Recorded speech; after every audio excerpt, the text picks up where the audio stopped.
Welcome everyone to this masterclass. My name is Emily Jackman. I'm very, very happy to serve you today. I get asked every single day, what is going on? How can I navigate it? What am I supposed to be doing? How can I help other people? How can I follow my passion? How can I live in freedom? How can I live in abundance? How can I avoid a vaccine? How can I take my children out of the corrupt education system and still afford to work? All these questions that everyone's going through. How can I stay out of pain? How can I move myself out of suffering? And I am here to help guide that. I'm here to show you that there are bigger things happening in the world and they are not darkness. Okay, they are not darkness. My journey began 15 years ago when I had perceived that I was only here to suffer. My whole life, my whole childhood was spent in sickness. I had severe hallucinations. I lived in a single parent family on benefits. I seemed to have complete social non-existent relationships, even though I was popular at school. My mother was a teacher, so I was labeled the good girl, always doing good things for people, never given my sovereign choice to experience being good as a choice. It was labeled upon me, and therefore I felt shame in it that I was following orders to do things for people, but inside I didn't really want to do it for that reason. I wanted to be a helpful, good person for my own reasons. I witnessed every single social occasion me manifesting illness, therefore I could be on the sidelines and not actually participate. Therefore I didn't really learn social skills of small talk and jovialness and just lightheartedness. It was always observing from the outside very, very seriously as a child. So I was labeled an overthinker. Obviously I was labeled anxious, and got to the point when I was in my teenage years, early teens, when I'd gone from a low economic primary school where there was like one family in my year that had two parents, and we were all on free school meals. And I was smart, I was bright, and I passed my 11 plus. Two of us in the year passed 11 plus and went to a girls' school at this grammar school. And all of a sudden I was the only girl in the year on free school meals. I was being given a raffle ticket and everyone else was these like wealthy millionaires, cars. We didn't have a car. I got the bus. And it was a shock, but obviously I put my warrior codes up and I became very assertive, very confident in my humor, in my values, but also it made me put people down before they could put me down, which gave me a leadership role for myself, but it was obviously never authentic. Obviously I craved wealth and security like they experienced. I was never on their par. So it was strange. It was peculiar as a teenager. And then, like I say, in my early teens, probably year 7, year 8, because I'd suffered with anxiety my whole life, I always sweat. I was prolific sweater. And as you can imagine, at school, it became so difficult for me to I was performing to maintain my social standards, trying to navigate this whole new world, as well as my own inner conflict of apparently being this bright girl, but didn't really feel that I was doing anything for myself. It was all for it, what it felt like an illusion, an illusionary social thin veneer that was just ready to crack at any moment. And I wonder if you felt that way too in aspects of your life. It seemed that I was on the outside looking in and that I was never really there. I never felt authentic. I never felt my free voice be open. And the illness that I suffered with as a child was severe tonsillitis, and it went misdiagnosed for about 6-7 years. So I was ill my whole childhood with huge glands, throat the size like this, never eating. I didn't eat a lot of food ever, so I'd have one mouthful of each taste for the palate, and that habit has continued today. I can't really eat unless it's like a little bit of everything, spicy, sweet, this. That's something I've tried to break, but they're all positives in everything. But until I was rushed into hospital when I saw the first female doctor, she said, this girl can't even breathe. She's got this tiny little hole of breathing. She needs her tonsils out. Had the tonsils out and then hemorrhaged and was like hallucinating, throwing up sick in this like liver kidney bowl, if you know them. this huge hemorrhage that was the size of that. So I experienced a lot of, my perception was trauma of not feeling that I was ever there, because my body was reacting in this resistant way to say, I am scared right now. I am scared to be here. I don't feel like I've got a place. I'm being labeled all these things and I'm protecting myself, which is what the body does. So then when it got into the senior school years, I was just sweating even more because I was so anxious. So I kind of, awkwardly approached my mother and said, look, this sweating has been just for years now. Is there anything we can do about it? Can I go to the doctors? And the doctors at like early teens, 11, 12, decided that Botox was a good idea. Not counselling, not therapy. They didn't ask me how I was.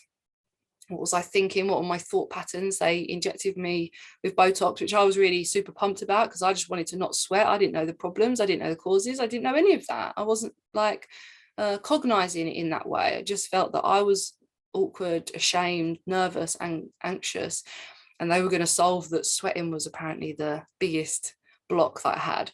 So then I'm injected with Botox, and then I can't even sweat my stress away, so I'm even hotter. But all of those stories led me to be able to perceive that my childhood was a place where I never felt love. There was definitely love there, but I never felt it. I never experienced it. I had no idea what love was like, because I never felt safe with people. And if you don't feel safe with people, then why would you ever feel loved, loving or lovable? And as I went through my journey at 18, like through the early teens, I just rebelled. I just wanted to drink, smoke, try and not fit in a peer pressure-y sense. I was confident in my group. I was confident in wanting to be a rebel. I was very confident in saying, sticking two fingers to the system, rebelling against teachers, whatever. But it kind of fell apart, should I say, when I was 18 at that late summer, when I signed up to university to go to study fashion, carrying on with my young adulthood, no sense whatsoever of authenticity of what I wanted to do, who I was or anything. And I fell into a abusive relationship over the summer. First time smoking weed, smoked weed for a bit, a few months, got severely like paranoid, traumatized by that, because obviously the relationship was so dark that the energy was like really sucking me out. And ever since, up until that point, someone called me optimistic. They said, you're the most optimistic person I've ever met. And when they called me that, now obviously I'd see that as an amazing compliment, but at the time it really made me very paranoid about how I was perceived as being like overexcited or over optimistic. But that was because there was this deep yearning to fit in. So whenever there would be something where I'd feel comfortable, I'd be really like yearning and craving for it. So say I'd make a friend that I'd actually feel fun and relaxed with, I'd be really happy about it, and then I could go really into my show if I was in a group that I didn't feel comfortable in. Obviously I wouldn't really let that show. I'd be overconfident, etc. So when this person said I was really optimistic, that kind of hung around me in like good and bad ways. But when I fell into this abusive relationship, he really made me question. He would say things like, do you think your friends really want you there? I don't think they want you there. I don't think they actually like you. And it was kind of, at the time, obviously, that's just, oh, this person that I love must really care about me. And now I can step back. I'm like, life has been perfect. It was the perfect story to get me to question things. And then instead of feeling love from that person, I then felt even more judged, because then the things he'd said to me, I then reflected back that he thought them. So it was really this like merging of different opportunities for growth in a trauma sense. And then from that, of like breaking that relationship finally, when I was not eating, I'd eat 3 pieces of sweet corn a day, punishing myself. I lost all the weight. I was, suicidal, and went to the doctors one day and said, oh, I'm not sleeping. And she said, oh, okay, cool, we'll take your blood pressure and whatnot, sort it out. And I was like stripping off my layers, and I hadn't even been aware that I was putting more layers on me to cover up that I was literally just skin and bones. And her face, I just remember just dropping, looking at me like, this isn't, I'm looking at her like oblivious, like, I'm just not sleeping. And then she's like, I'm like thin now, but I could fit my fingers around this, and this is like nice, yeah, this is a strong arm, yeah. I could fit my fingers around my arm. I could fit these fingers around my arm, and it all hit me. I was severely traumatized. It was all having this like breakdown at 18. I'd quit uni. I left uni. I just couldn't cope. I couldn't even speak. I was like just chains around my neck, absolute chains of no authenticity about who I was whatsoever. Not a single moment up until that point of 18 I'd ever felt that I had said a word that truly came from my heart. It was all coming from my head of social expectations and fear, complete fear to just get through the day, just get through the moment. I was seriously just living a get through the moment person for 18 years of my life. That's not what childhood's for, right?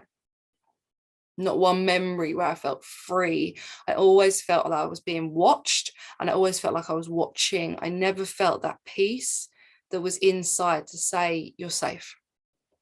You're safe. So at 18, 19, I went like 6 years kind of traveling around the UK, going to different jobs, living in different places to try and find myself. But I wasn't really doing that. I was running away from myself. I'd just go to a new place, drink loads, be the fun person in the pub, the new person from Essex. And then as soon as someone would want to get close to me, I'd quit and sod off and go to the next place. It was just full of alcohol, smoking, and self-loathing, true self-loathing, because it was just never ever home within my heart. Yeah, so I was constantly chasing something that wasn't ever going to be there.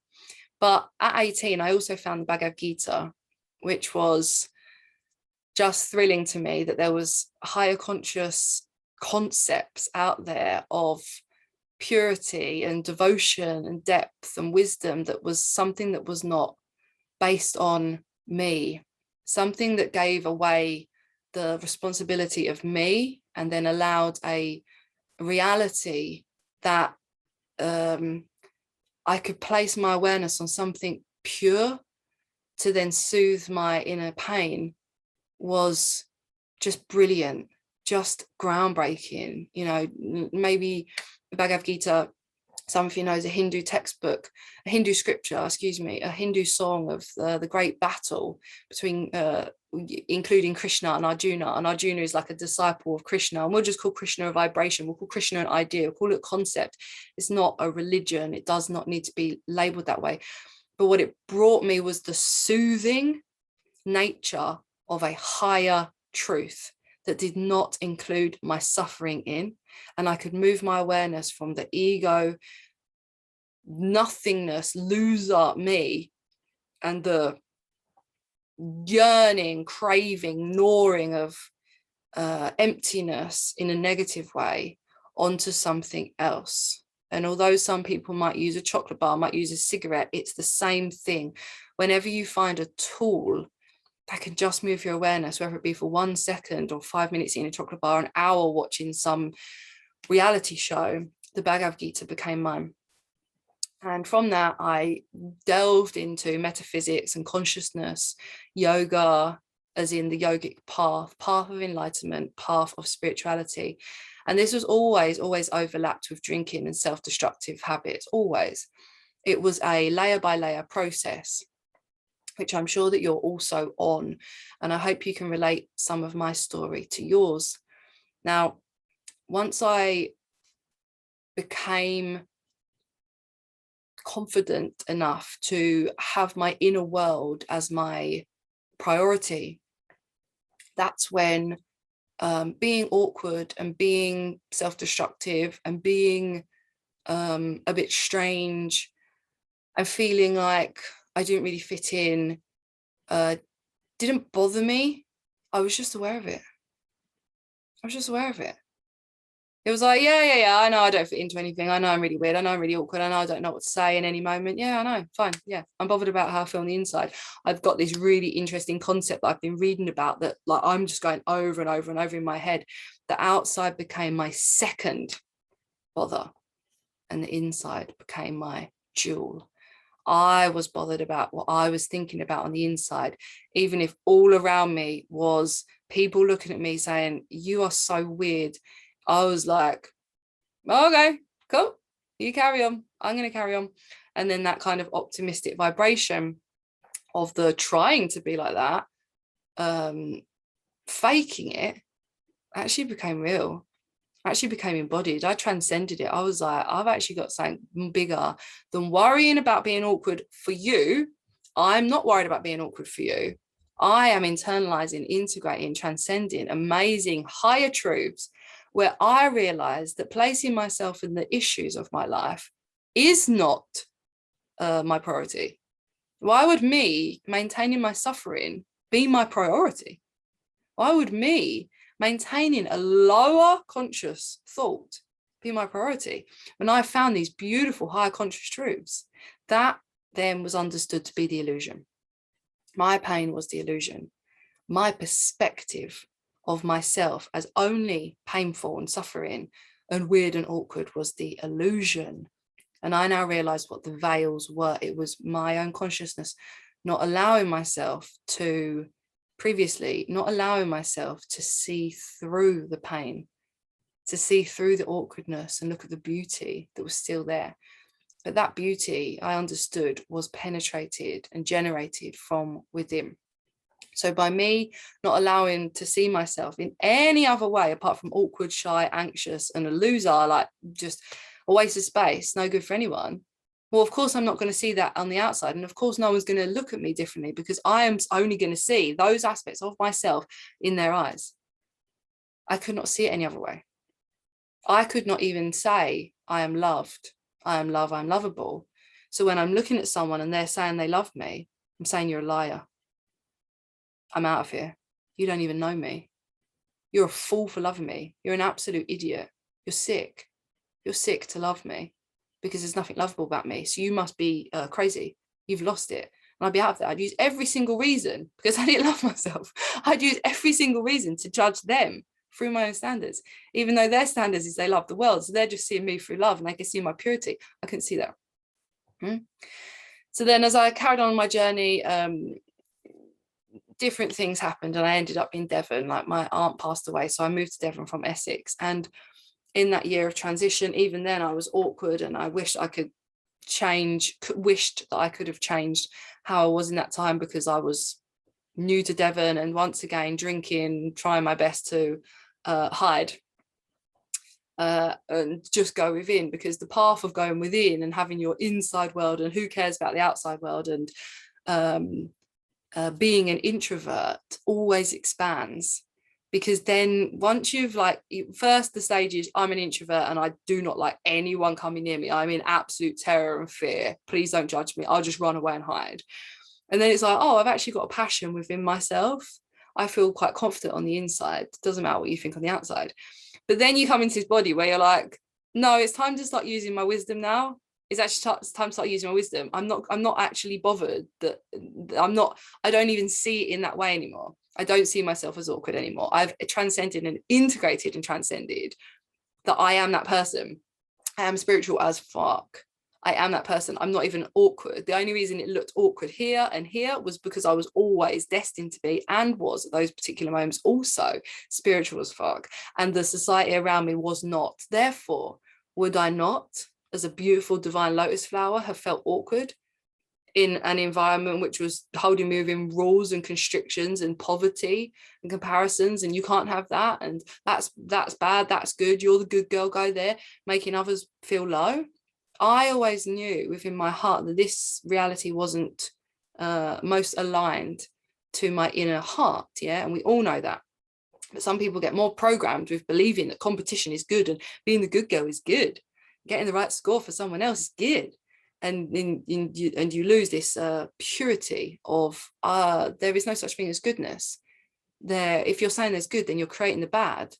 If you create wealth for you're trying to create poverty for other people. It's this universal approach that I wanted was allness. I just wanted everyone to have everything equal, because the idea of comparison, the idea of competition, the idea of judgment actually turned my stomach and made me sick. I couldn't speak the language these people were speaking. I couldn't speak it, so I just the body just closed down. And that's why it's so beautiful, because at the time it's like, oh, just do me a favor, don't make me pretend. I just don't want to lie. You know, if any time you've been sick or something, I just don't want to lie to people. I'd just rather not say anything than lie. So as a child, it was like, this is can't speak, couldn't move, couldn't be touched because my glands were so sensitive, couldn't even be hugged. So it was like a big ball for me to go on the journey of relearning that and remembering that I would ultimately aspire for that in the right reality. So as I continued on this journey, I had gallstones after I gave birth to my daughter, and I was lying in my bed and I said to myself, I can't. I was working in a coffee shop. I said, oh, I just want to do what I love. I really just want to do what I love. I just love meditating. Oh, I'd gone to India. I'd gone to India as my auntie died. A few months later, I went to India and I sat my first Vipassana retreat, which is 10-day silence. 10-day silence, and I was just in heaven. I was in heaven. I was like, I always joke people. I say, I think I almost came in my pants when I heard that I could be silent for 10 days. And the codes are no eye contact with anyone else, no communication whatsoever, no writing, no reading, no phones, no nothing. Pure tunnel vision for 10 days, 11, 12 with the beginning and end day. Like, pure tunnel vision. In fact, it might not be, the end day might be the end day. Can't remember. I believe the end day is the end day, so 11. So you're meditating for about 4 a.m, 4:30 till 9 p.m. So 16 hours a day. Is that 4, 30, 4, 9, 24, 13 hours a day meditating. And I never sat for that long, obviously, and I wanted to rip my skin off and claw my eyes out. And then the magic happened, and I was like, oh my gosh, there's only the now.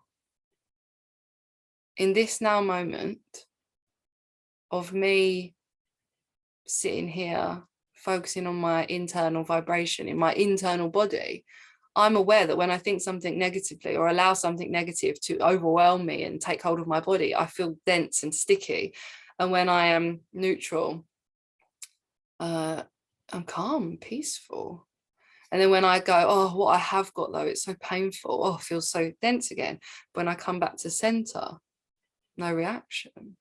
I can actually alchemize my body. And it was the most beautiful experience of my life. I finally had an authentic practice, and I came back very proud, like, I am a Vipassana meditator. Finally, I could say my truth proudly and have a practice to go with all my years of study. And then after, once I actually split up with my daughter's father, and I was working in a coffee shop, and I had my bladder out, my gallbladder out, and I was lying there and I was like, how can I freaking live my dream life? I just want the world to be unpolluted and everyone be enlightened and be carbon footprint free. I just don't want to cause harm. I just want to cause love and peace and joy.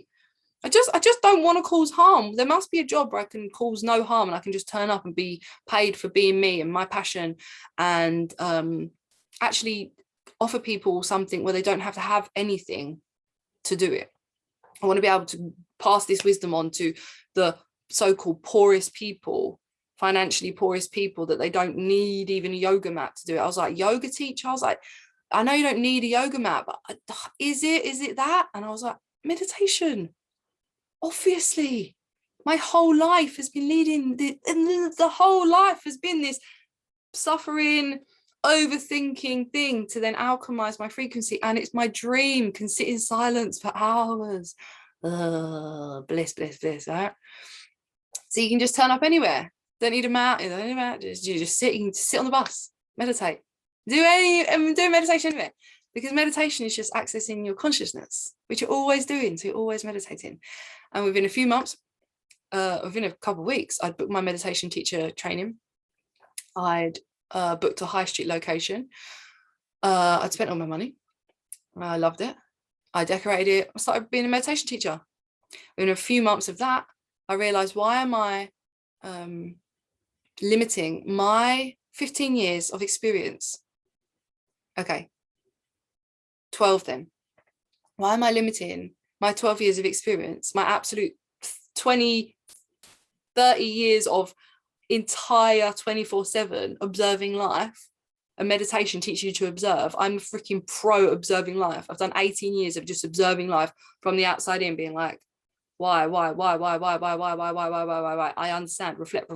Don't think badly of them. I don't want to think badly of them. Don't. Let go. Non-judgment. Everything the meditation's done for 18 years as a child, and then gone on the path for another 12 years of being an absolute 24/7.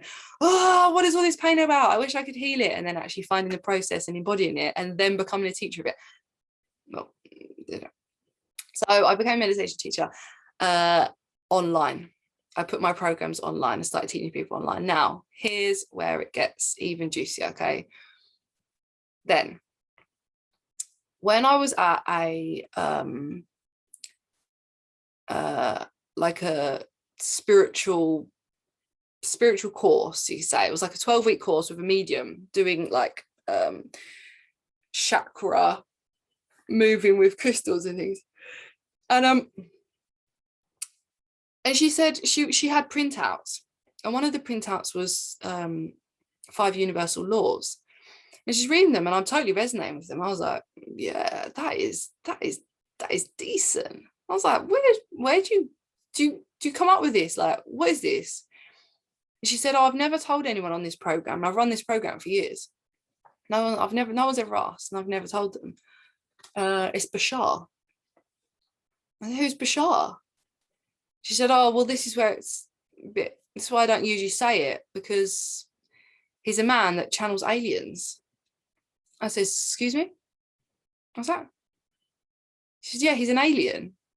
Bashar is an alien, and Daryl Anchor allows the alien into his body to talk to him, and he taught the 5 universal laws. She had most of the content here. I was like, I need to go right now, and that's it. I want to go, and I want to look up Bashar. And I looked up Bashar, and instantly I know it was true.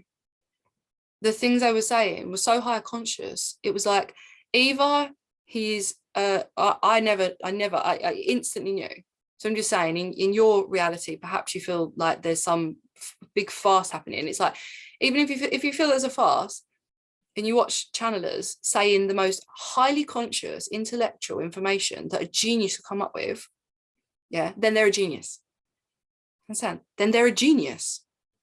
Whether you think that they're pretending that they're talking from an alien, they are a genius, because the information they're saying is further than any highly civilized communication which is occurring on Earth between humans now. So they're a genius. So when someone's channeling information and you think, oh, they're just bullshitting, fair enough, I think they're bullshitting, but you still take the information and use it. Just take the information, use it. So it's either they're super intelligent geniuses passing you on the purest ideas that a human could say, and they're scamming you because they're saying it's from an alien. Scam me, mate. That's fine. I need this information. You're a genius. Or it's true. It's true. Saying I'm not listening because I think that they're pretending is ignorance to not take that information still. Okay? It's deep programming. So when I first saw Bashar, I was like, I know this is true. This is true. And my soul was like, this is you. You're here to do this. And I knew straight away. So as soon as I understood channeling, I was like, oh, channeling. And then a couple of days later, I had a medium night. A friend, the boss from the coffee shop, had invited me to a medium night fun. I don't know what's going to happen, who's going to come through, maybe my auntie who passed away, and that's why I'm here. So I went around the whole room, and there was like 12 of them maybe, and they're going, oh, like your brother, your grandmother, your granddad, this, that, and the other. She come to me, so she's like, oh, I've got you, like all the others, she go, oh, I've got your dad here. He's saying he's sorry, hopes he'll forgive you. She comes to me. This is a transmission from the Palladians. You are a Palladian starseed. You are here for the ascension. I'm a high priestess. We've been waiting to connect with you. We're very happy with your progress. It is time for your activation. I'm like, I'm a starseed. I'm a Palladian starseed. There's an aspect of me that's a Palladian starseed.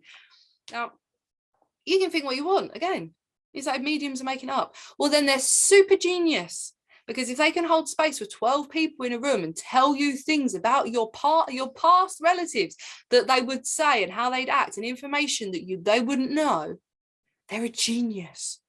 To research all of that when you've booked it that night, oh, genius. So then this medium explained so many things. Anyway, obviously I was super excited. My whole world is changing after following my passion to teach meditation, after saying, I don't want to limit my information. I want to go online. And then finding out at the same time about channeling ETs, and that this happening, it's just happening. And then being told this information. I was getting excited then, right? I'm getting excited. Oh, channeling, what's this? Star seeds, what's this? What's going on? What's all this information? And everyone, thousands of people, millions of people. Since the 80s, the first, in theory, the first like channeled book that I found, Barbara Mercenac, Bringers of the Dawn, Barbara Mercenac, Earth, and then the Ra Contact. Anyway, I find all these channeled books, I'm reading all this stuff, I'm like, my DNA, my consciousness understood everything, understood enlightenment. My whole path was to get here right now. So then I'm sitting in my meditation classes, and I'm like, the path is so much bigger right now. The path is so much bigger, so much further than I originally thought. Because I held it as that consciousness, enlightenment was a beautiful concept to base your life upon, but I didn't know it was everyone's purpose. I didn't know it was the purpose. I thought it might be my purpose. Like, I thought it was a choice. Like, I'm going to choose to just focus on enlightenment. I know you're choosing to focus on like sports and all that kind of stuff, but it's like enlightenment means you are accessing your multidimensional aspect of consciousness. So you can do it through sports, but if you don't know you're trying to do that, then you're slowing your journey down. Your point is to access multidimensional aspects of yourself. But we'll get into that. So I'm not like receiving all this new information. I'm trying, like, single mother, trying to go self-employed, trying to help these people, trying to understand, like, how cool is this? And one night I was walking home from swimming from my daughter, and she'd fallen asleep, and I was holding her, and I was crying my eyes out. I was actually sobbing. I was like, I wish I was stronger. I've got my meditation class tonight, and my fake, like, I can't, like, my body's not physically strong. I could have been a yoga teacher by now and a meditation teacher. Like, I've let people down. I could have been better. I could have been better for myself. Still smoking roll-ups. Like, what's going on? And I broke down, and I laid her down, and it was the first time I've ever said, I said out loud, I said, what do you want me to do? Like, crying. And all of a sudden, my eyes were closed, yeah? All of a sudden, around me became a Merkaba, triangle up and down, a Merkaba star of light, and beings of light performed, now that I know what it's called, like cosmic surgery on me, where they literally went through my body and took out old timelines, old programs within me, and then activated and turned on soul mission templates of channeling, of being able to channel, of grasping channeling. And through that cosmic surgery, I was just sobbing, like my ego's going, what? No, what? And like, I'm like, remain neutral. Then there's this like inner child trauma just being released. It's just sobbing, just like, it's true, like, it's all true, like, it's amazing, right? It's all real. This is happening. Like, if this is happening, this is happening. This is literally happening. Like, yes, goal, dream goal, real multi-dimensional, interdimensional, higher dimensional beings are around me because I asked for help. And then once that surgery had been performed, I was like pushed over to my laptop and my fingers just started moving. It started moving and information was just coming through. Typing. And this was my first experience of automatic channeling, automatic typing, when higher conscious light, because I'm a clear vessel, I'm open to receive, was allowed to come through me out of that co-creation of saying, what do you want me to do? So then I realized I could be like asking, like, what should I do? And then the illusion just started fading away, as in like, I'm here to ask my soul and higher teams what to do. I'm not here to go, oh, how can I fix the world? What should I do? It was nothing to do. It was, what can I receive? How can I allow more in? So before my meditation classes, I then started saying, how best can I serve these people? The most beautiful, purest messages were coming through. And then as 2020 kind of approached, more things were clearer and clearer. My guides, the vibration of oneness, the teachings of abundance, alignment, love, light, what we're doing here, our life's purpose, our life's meaning, humanity's meaning, my meaning here.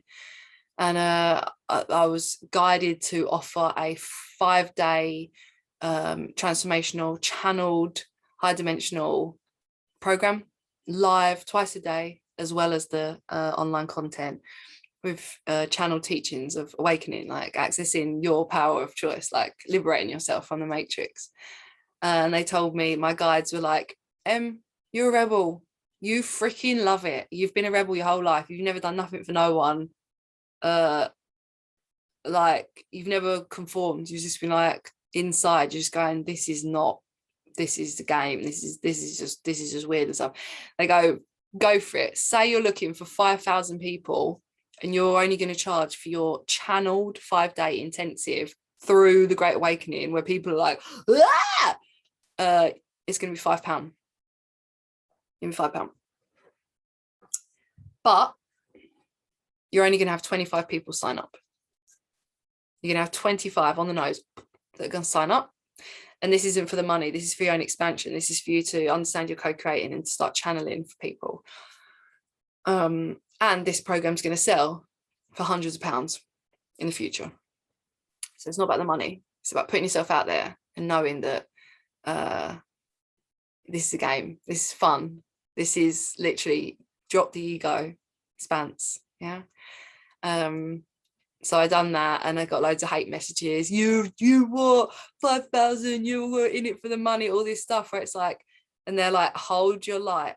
If someone cannot see that for 5 days, having a spiritual coach, being there for them, channeling, teaching them the understanding of why they're here through the Great Awakening, through lockdown, all of that, they can't see the value. They're not ready yet. This is not for them. This is for 25 special people.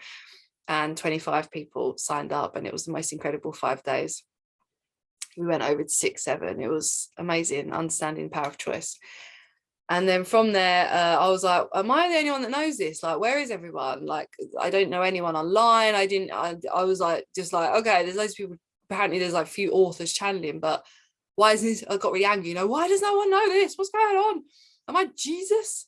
Am I here to like pass the messages on and hopefully like trickle through and actually cause a Great Awakening? Am I actually like a saint? Am I here to lead this?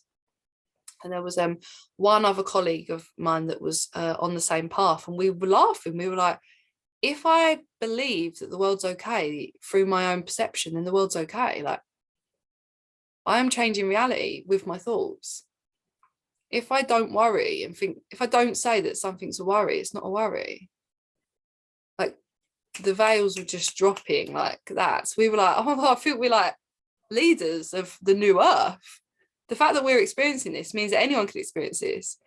The fact that we understand this, the fact that we have methods to provide, to cause this ripple effect within their neural pathways, we can do this. Like, let's do this. We are actually doing it.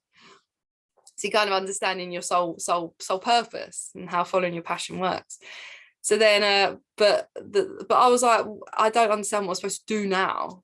Like I don't know what I'm supposed to do. And then the universe provided 3 online global spiritual coaches. They all messaged me the day after. I said, I don't know what I'm supposed to do now. And I chose one. I paid £450 a month when I was basically on minimum wage, because I knew I needed next level. I don't know what's going on. And just them approaching me, I was like, oh my God, this is actually happening. Like, they must have been where I was a year ago. Who knows? I don't know when. They must have been where I was going, is there anyone else doing this? They're the ones in front of me that that are leading us. And this whole beautiful lineage appeared of like, oh my God, we all got our place. I'll lead people then. And it's this ripple. So I invest in her, they invest in me, then people invest in them. It was just like explosive, beautiful. And these are people all over the world. And my network just opened up to global community of channelers, channeling the Arcturians, performing galactic surgery. Just to like give you a little, one of them is performing quantum hip surgery. So remedying the body without cutting you open. Quantum is in the cell, like, but we'll get onto that in the trainings.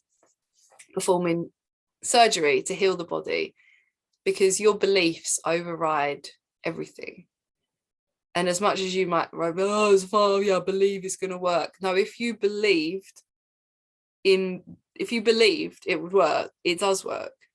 But if you have this wisdom of what's actually happening, this provides you the belief so that you haven't even got to go through the process of arguing with it. You're just like, this is happening, insert, copy, paste.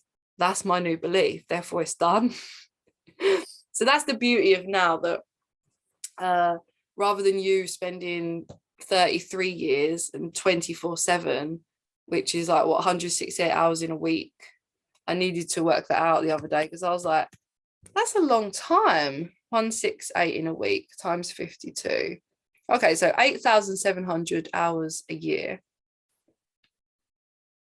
Okay, so 288,000 in my life. 288,000 hours spent on consciousness, spent on observing life and the path of enlightenment.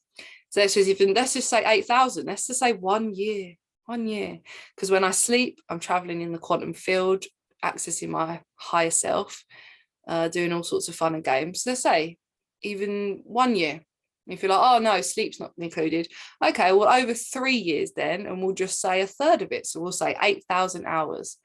In 1 year, you could spend a third of your week. So let's just say 2 days a week, getting up earlier and studying 2 hours a week for a year, to process things.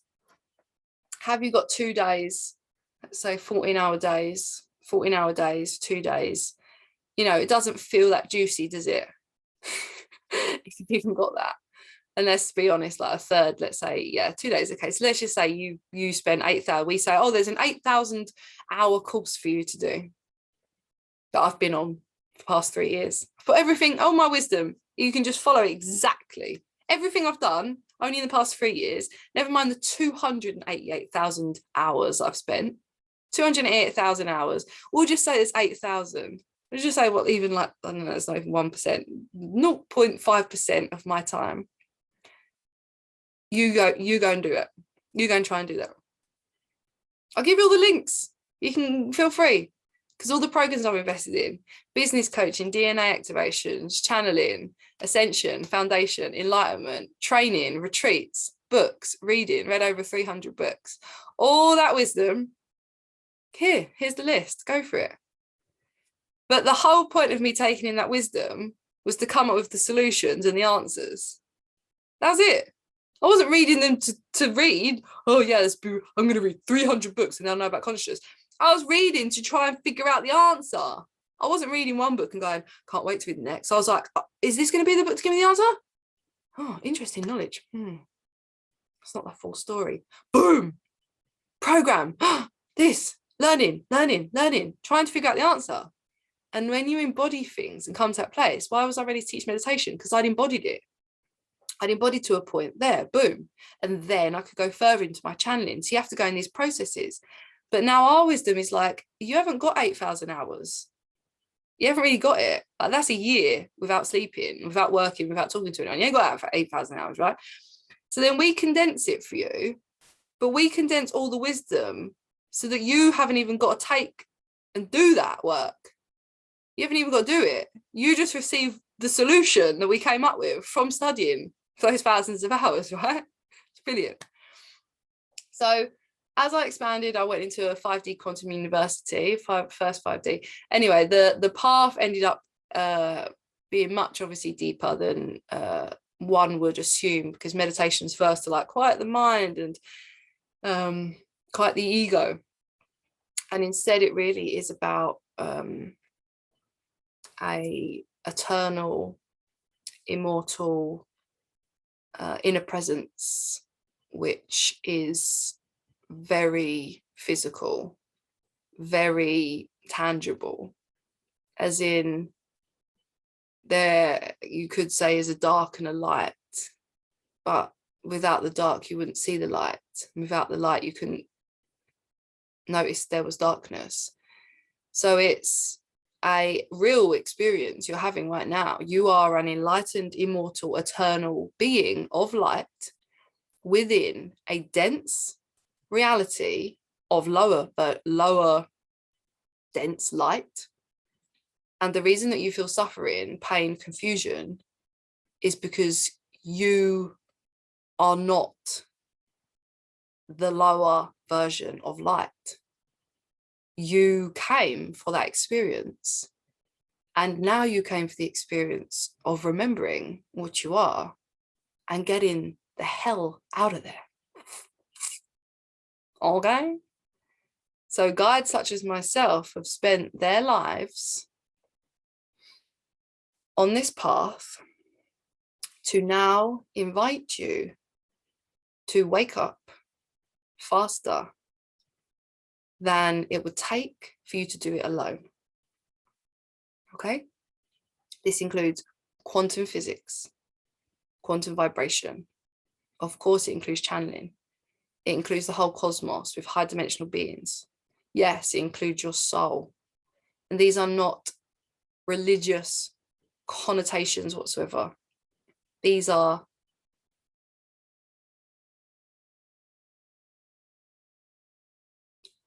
non-conceptualized truths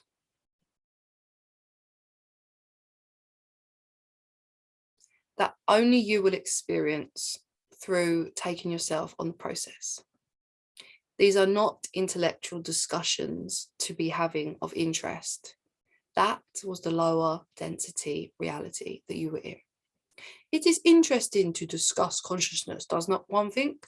No, I do not think that. I think it would be more interesting to be the consciousness, to realize I am that, not to talk of it as a external concept of what I am. Philosophy, interesting ideas. No, it is interesting that I can have an idea for where is that idea birthed. An idea just magically opened up within my neural pathways. How did that happen? That is more interesting. But the fact that when you're in meditation, you're actually experiencing where did that idea come from? And you're realizing, oh, it feels like there's a shiny light on my head and my brain's opening up and my pineal gland is opening up. It feels like I've got a third eye that's showing me something here. It feels like there's some energy vroom, vroom, vroom, vroom, pushing on my skin, and then I'm expanding into the energy. It feels like I might be the idea. It feels like the only reason that I would even perceive that I had an idea was to notice that I am the idea, having an idea. It seems that there might be an idea that I was here. And seen as I have to get to acknowledge that there could be something higher than myself, then perhaps, just perhaps, they have greater ideas for me to receive than I alone would be able to think of. Which is when you surrender to allowing the most miraculous ideas and epiphanies to unravel in yourself. Now, in terms of science and spirituality, they are one. History, language, maths, they're one. They are all the idea of consciousness exploring and expanding itself, but within the lower density. For when you realize that you are that, it is not a discussion anymore about what to do with it from an egoistic perception. It is an idea of being that. I am the sacred geometry. I am that. And this is the enlightened ecosystem that we're now awakening into, now that the veils of the illusion are collapsing in terms of tyranny, government, programming, complete addiction, enslavement.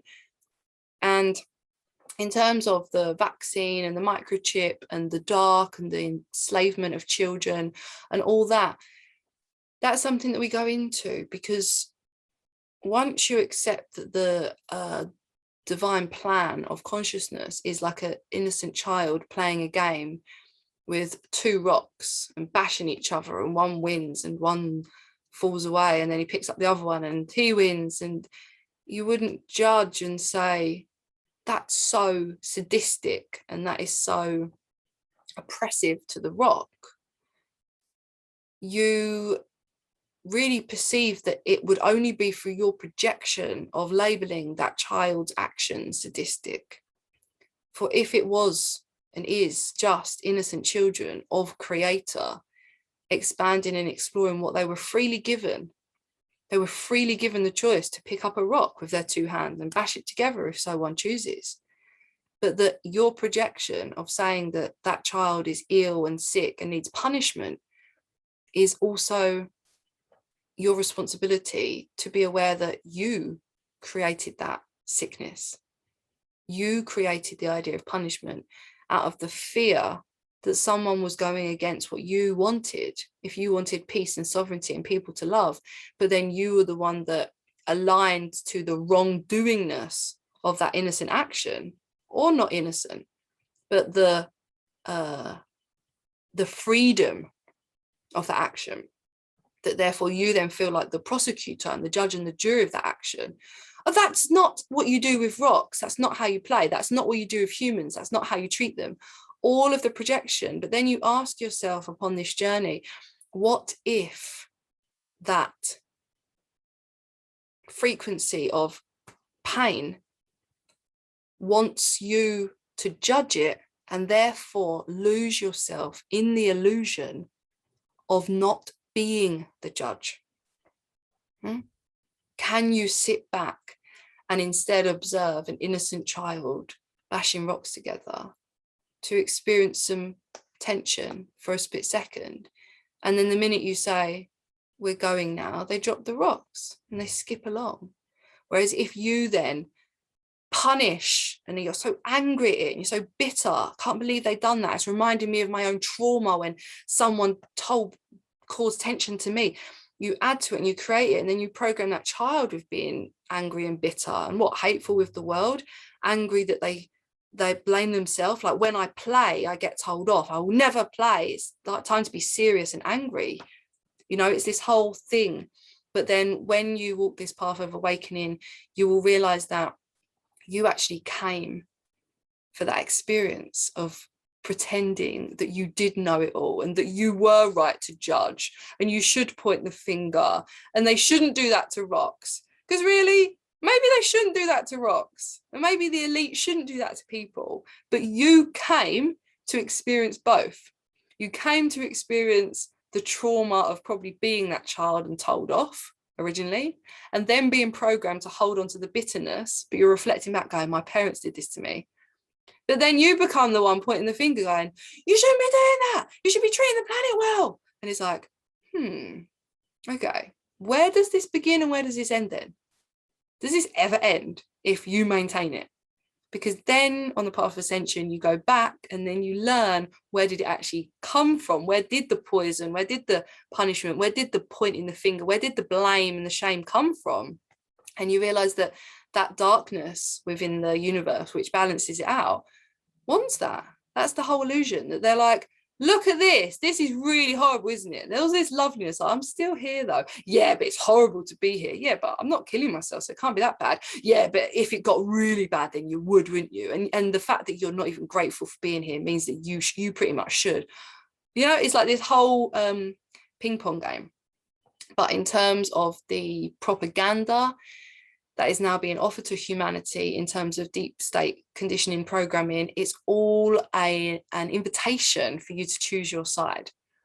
Do you believe that punishing a child works? Or did someone tell you that? Because if you reflect that someone told you the word and the idea of punishment, then you must reflect back and go, where did that idea come from? Yeah. And you would end up going back to an idea that apparently you deserve punishment, meaning that you allow yourself to be victimized, abused, suppressed, and oppressed forever. Because the deep DNA programming for generations has been punishment. Leaders. You need a leader. You don't know what you're doing. You really need someone to lead you. It's okay, we'll look after you. Like you're a victim. Huh? You're a victim. So you've got to go back to those ideas. But then if you went back to like the beginning of time where there's this beautiful creator going, oh my goodness, I'm energy and space. What shall I do? I'm going to go this way. All right, I'm going to go this way. Bye. See you later. Oh, I don't want to be on my own. Oh, it's amazing being on my own. I'm so angry. Oh, this is great. Why is she so happy? What? Hello. Oh, are you being sarcastic to me? No. Yes, you are. Shut up. Hey, I'm just trying to love you. And it's this whole play of energy of the projection of anger that there's something that this one's missing out on. And that's the path of maybe, let's say, the elite making you think that there's something to be missing out on. And they're right. You are missing out on something. Yes. Hello. You're missing out on the purity. You're missing out on the quantum energy. You're missing out on instantly manifesting. But they know that. They know how to do that. They've manifested a lot of power, a lot of control. But the reason they've manifested it is because your energy has been sucked to them. So while you're looking at them, you're not looking at this. And they are not to blame. But guess what? They programmed a little bit of blame in there. So then this one is going, I blame myself. I wish I could just look over there and look at a nice tree out the window. But I can't. I must focus on what they're telling me to do. So the journey's about being neutral. The journey is pure. And that's why I created the 12 keys and brought it through so that we could all just speed this whole thing up. And not that there's any speed in it, but for the people that do want to go there, there's an easy path. There's an easy path. You ain't got 15 years anyway. Like, you need a path. You need a path. This one will be continuing. Be continuing for people and souls that freely choose. Because I often teach people this. Say that you've had, let's just say, 100 lives. Your soul's gone through and through and through. You've learned all your lessons. And that's why you're allowed to. You're allowing yourself now. Because you go, oh, I'm bored of this. Honestly, I can see it all. It's fear. It's oppression. It's suppression. It's abuse. Like, I can see it though. I'm actually done with it. Yeah. But say that it's because you've done 100 lives in fear and oppression and you just kept coming back for lessons. This one's ready. Like, you've balanced it. You've been like, close the door. Boring. Done it. It's actually not interesting for consciousness to learn things it's already learned. You have to complete the cycle. Consciousness is infinite, eternal. Consciousness is expanding. It wants to grow. Yeah. It wants to go. It's not, I'm not saying expanding like it's getting bigger. I'm saying that it's interested in finding out what it is. It's not like I would ask my name Emily every day. Yeah, obviously that's really interesting because I'm not Emily, I'm consciousness, but something that you've done is boring when you keep doing it, isn't it? Okay, but when you're like, let's say someone that's always having bad relationship, going back to bad relationship, always putting themselves down, until you've got to the point where it's actually boring, you haven't learned it. Okay, and that's not an excuse to go, oh, okay, I'll just wait till I'm bored. It's not. It's like, if you actually grasp this for a split second, you can tell yourself you're bored to complete the lesson. The illusion is that you actually have to wait until like there's this like absolute crisis for you to change. This one's like, I'm always here. You're just looking at this one. It's like this in perception. You're like, this is in front, this is bigger. And it's like, no, they just placed it closer to your awareness. You're the one that's equally allowed to go like that and go, you can go, this one is so boring. This one, shiny new miracles happen in my life. Love, peace, abundance on earth for everyone. This was like, everyone's starving, there's not enough for everyone. You go, well, the only reason I would think that is because you told me. Hold on. If you can tell me what to think, I can tell me what to think. There's enough for everyone. I don't have to work for a living. I'm consciousness expanding in the only moment of now with my soul tribe in bliss. Yeah. So you can speed up, amplify and accelerate your awakening journey by aligning to guides that know it, that have done it, that can hold the space and get you there. But that's not through us doing something for you. That's through you grasping that you are bored of this. You were like, suppression and fear-based programming. Boring. Ooh, shiny new one. So that your ego is not going, yeah, but this one's really interesting still. This one's going, your ego goes, that's so boring. Like if someone talked to me about what's going on or something in the news or something, I'd be like, it would be like someone going, do you know that 2 + 2 equals 4? I'd be like, yeah. Like in theory, yeah. 2 + 2. Why? Something happened. Has it changed? Because I was joking with my friend the other day. I was like, 2 + 2. Who even said that? Who even fucking said that? I was like, 2 + 2 is 5, bitch. But I'm just saying, if someone said to me, oh no, let's just say, I don't know, something basic. If someone said to me, oh, I know. If someone said to me, I really think that like going to a job that I don't like is a bit unfair, but yes.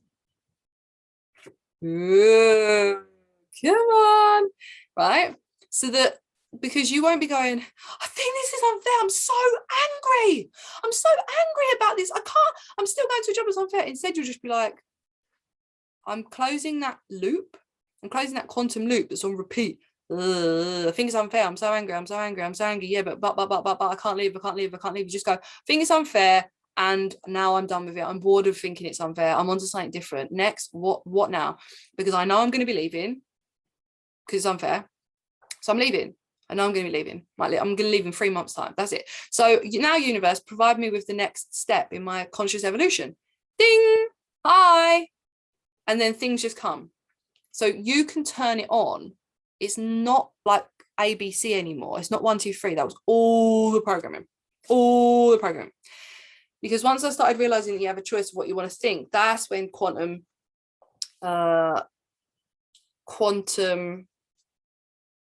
acceleration occurs.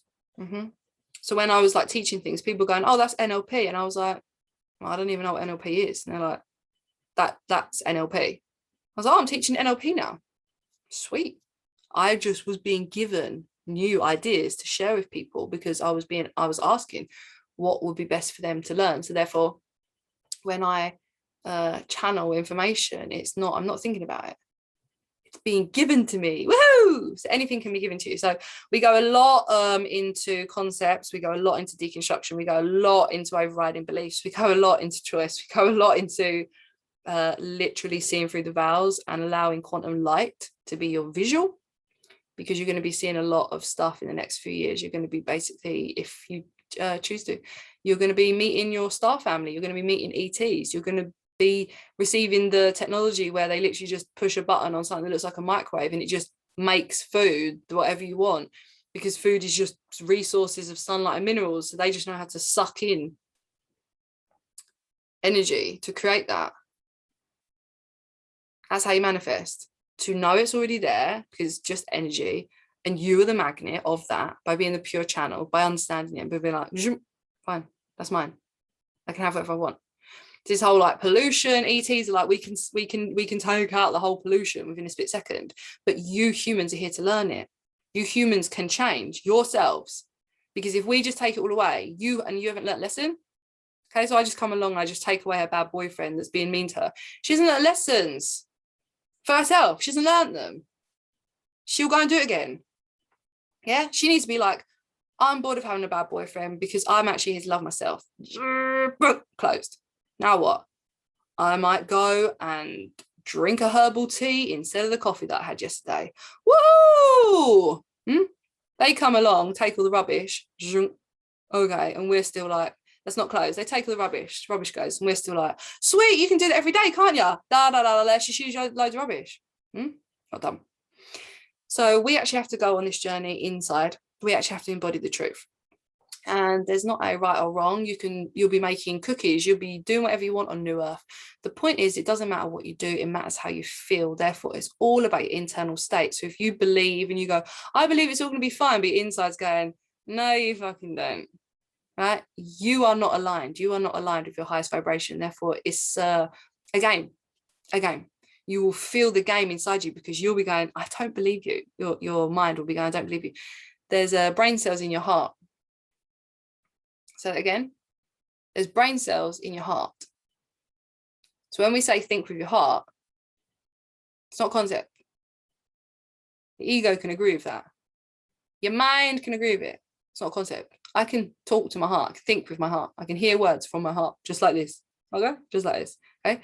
So you have to go on this journey where you're feeling this, and you're like, love, freedom, abundance for all. And then this goes, I don't believe that. So then you work on that. You're like, I'm already everything I need to be. I'm trying to get rid of this thing that's processing old trauma of the lower density light. And you're not actually trying to change yourself. You're trying to let go. That's the path. You're not trying to change the thought that says, I don't believe. You're trying to let it go. You're like, that's not mine. So when you receive the higher wisdom where it can just feel true straight away, you're just like, that is true. This one just goes, oh, yeah. But if you feel like it's back, obviously it's not like, I mean, it is, that is what happens. But say like deep trauma that you're feeling like, how can I believe this? How can I believe this? All you're going to focus on through the program, through the work we do, I'm like, we're programming you with good stuff. All you're going to do is observe it when it goes, how are we going to do this? And be like, it's already done.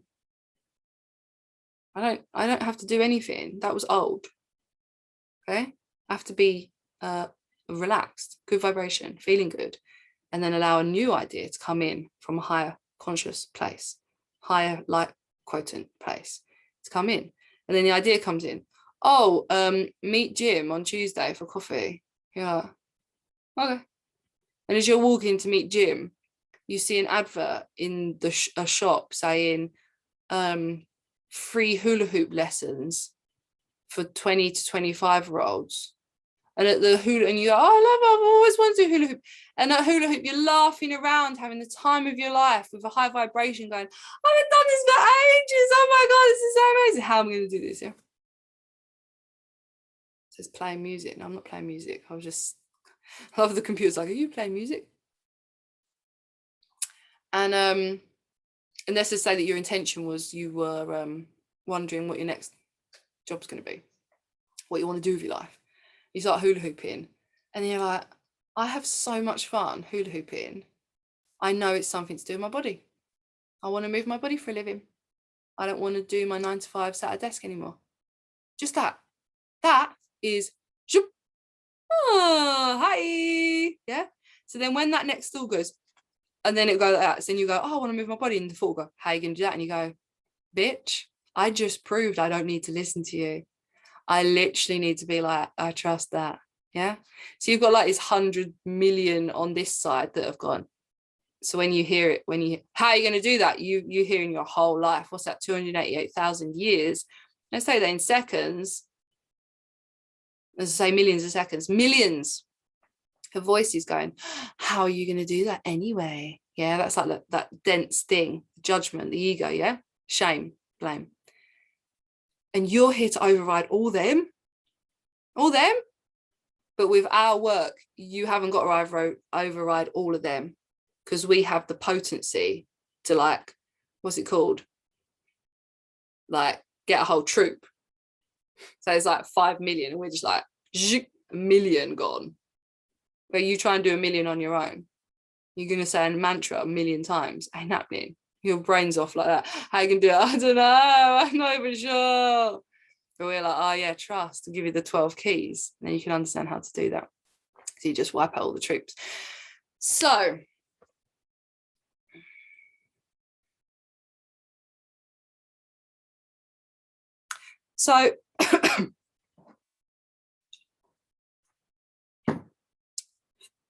so what is also happening is that if you're on that higher timeline, quantum technology, which is the internet, is a method of understanding that you can socialize without being with each other.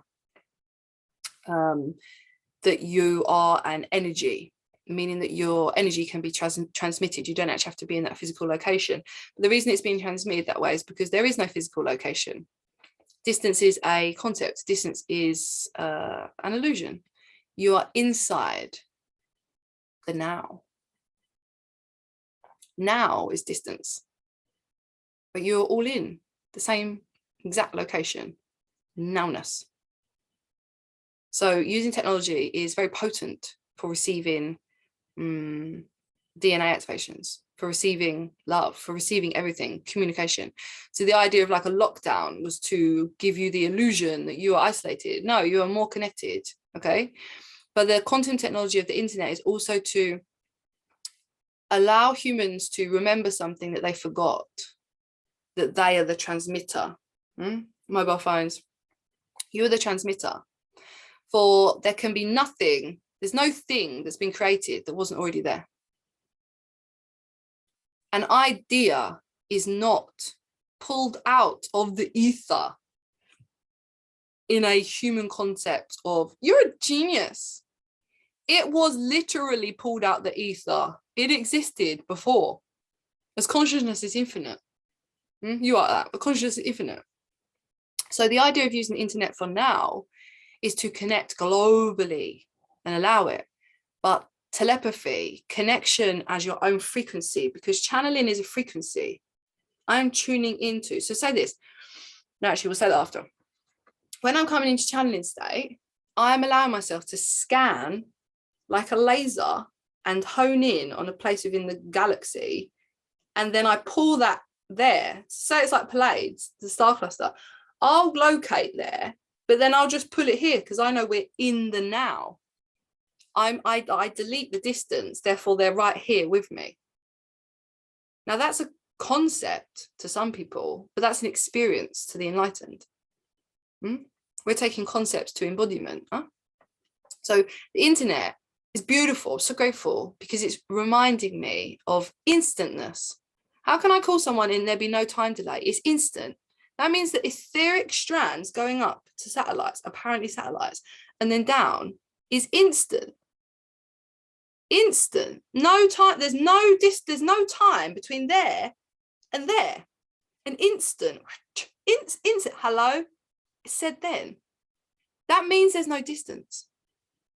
Or it means that the distance is no time. It must mean something. Yeah, it must mean something for you. So reflect on this. All the tools that we've been given are to conceptualize, be grateful for, appreciate, utilize, but then transcend. Because there's more technology coming. So embrace technology. Don't be scared of technology whatsoever. If you've got high vibrations. So someone asked me the other day, how is 5G not going to, how do we avoid 5G? To me personally, 5G not in my reality anymore. It does not exist as anything. I haven't thought about it. But I explained it in this way. Your cell is 99.99% space. Okay.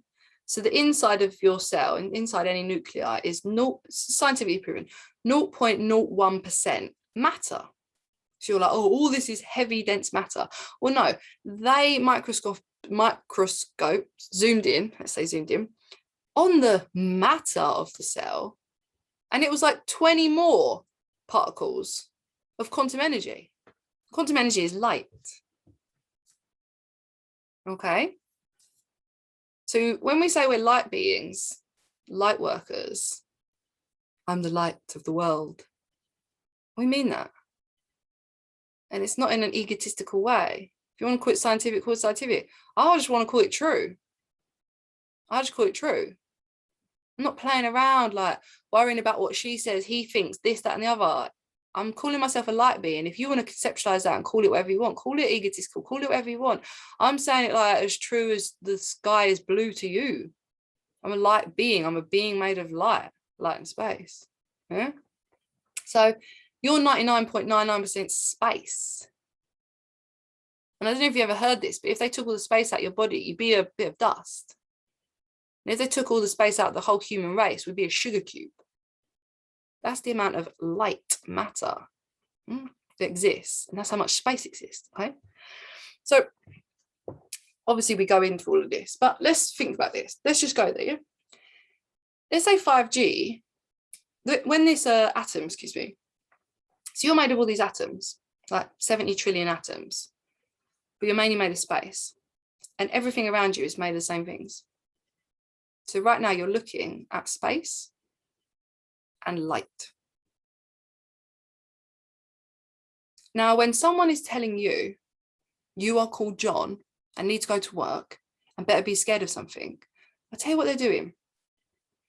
They either do not know quantum physics, and therefore they should not be telling you what to do because they are not a true leader. Shouldn't be leading you then, should they? Or they do know that about you, and they are fully aware that they want to offer you the opportunity to completely affect your light. Now, information is out there, and you are free to choose what you want. You are free to choose to say, well, it doesn't matter that I'm made of light and space. I'm still John, and I've got to be scared. You be scared then, John. You be scared. But John, you know you're a light being made of space. So if you want someone to lead you that's calling you John and be scared of other space and light, you feel free to do that. But if you're aware of someone saying, I'm only space and light, so are you. So what's so scary? Why are you trying to call me John? Why are you trying to make me scared of other space and light? That don't make no sense. Why would space and light even be scared of anything? That don't make no sense. Wait, so we're all equal because we're just made of space and light, and everything around me is made of space and light. What? Why are you telling me to go to work then? What are you talking about? Shut up. Let's get on with our life being space and light. This is great. Then the illusion fades. Okay? The illusion fades. Now the Buddha, 2,000 years ago, sat in meditation, sat still, and he named the kalapa. Oh, he named the atom a kalapa.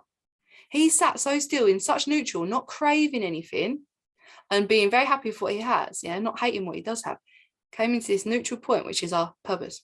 Coming to neutral point. No illusion. And he observed what he was. And he found he was atoms. And he named them the kalapas. And he said they vibrated 20 zeros past the point each second. That's a lot of vibration, huh? He put a number on it. Now, when they actually put the years later, 1,000 years later, in our time, maybe, I don't know, 100 years ago, or 50 years ago, I don't know. But when they actually split the atom for the first time, what they come up with? Same number. What's inside the atom? More light? Light. So if Buddha knew that from sitting still, not doing some surgery on himself, just sitting still meditation, and then it took thousands of years later for some scientists to sit there and say, oh yeah, I came up with the right same answer. When the students of Vipassana, who Buddha's lineage, they found out someone was going to split the atom, they were like, oh my gosh, the new Buddha, let's go meet this enlightened master. Let's go, he must be enlightened. The fact he knows this, he's done the new, must be new Buddha. When I visited him, sitting with his hands in his head, depressed, suicidal. He said, Buddha, master, you know what we know. You know, you proved it to the world. How do you feel? He said, awful. I just found out there's more things in it. I didn't figure out the answer. I don't know what these things are. Huh? They said, oh my gosh, this man just studies life. Huh? Meditation, we are it. Come out with same answer? but you just talk about it. You experience it.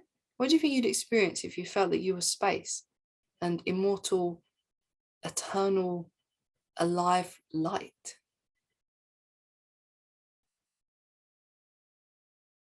Do you think you'd be scared anymore? Do you think you'd be rude? Do you think you'd be chasing some desire that someone else set for you?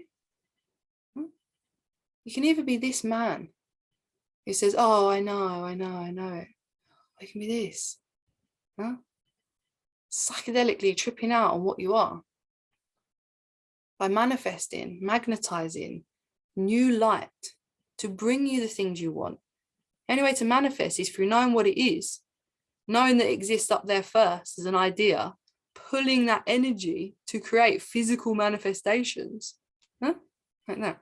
So, because both sides, spirituality, scientific, whatever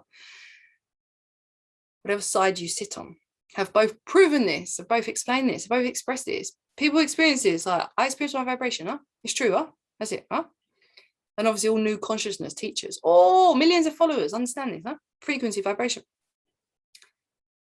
This atom within you, 70 trillion of them, it's vibrating. Yeah? Yeah? Up, down, up, down. If you don't have up, you can't have down. Oh, I'm so happy. Oh, I'm so sad. Oh, I'm God. Oh, I'm nothing. Yeah? Part of it, part of the journey. Your journey being the middle. This is the observer. So say that you have the circle, you're in the middle of the fractal. That's what it means to be balanced, centered, equanimous, focused, neutral. You're not sitting on the fence. You are the fence, and you are the grass, and you are the game. And why would you judge any of it? You're everything. Your energy, your space. When I breathe in, I breathe out. What, am I in the room? Yeah. Is the room me? Do I exist without the room? Because I can't be here without the air? Is my inside cells now in the outside cells? Yeah. But when you're experiencing that, of course you're going to be neutral. Of course you're going to be like that in the middle. Of course you're going to be like that. You're going to go, life's so great because I know I'm everything. Oh God, I'm everything. Yeah. That's what happens here. Right? Start conceptualizing. If you're not going into the heart and being like, I am.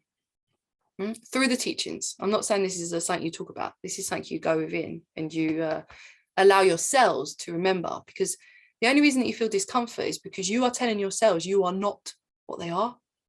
That's the only reason there'll be trauma, suffering. That's the only reason the 3D just exists, the lower dimension, lower reality. It's the only reason that your leaders, current so-called apparent government officials, can affect you is because you are allowing them to call you something which you are not. And your cells are going, oh, she keeps calling me John. He keeps calling me John. I'm eternal light and space, for God's sake. I just want to, and then you're just like, oh God, I feel so restricted and constricted here. I feel so oppressed. And it's because you're not saying what you are. So if your leaders are not saying what you are, then should they be a leader? So then these cells are vibrating, naturally flowing, and you are here to accelerate the flow of them. Okay. Now, when they say, oh, 5G is a frequency. 5G is a frequency, yeah? Radio station, tune into the Wi-Fi, yeah? But you are a frequency. Your cells, they're rising and passing away 20 times past the zero.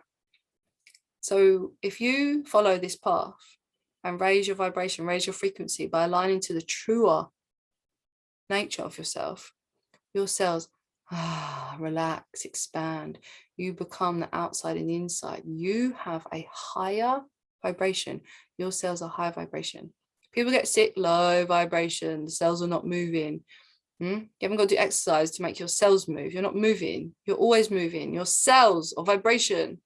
Cells are always moving. Always moving.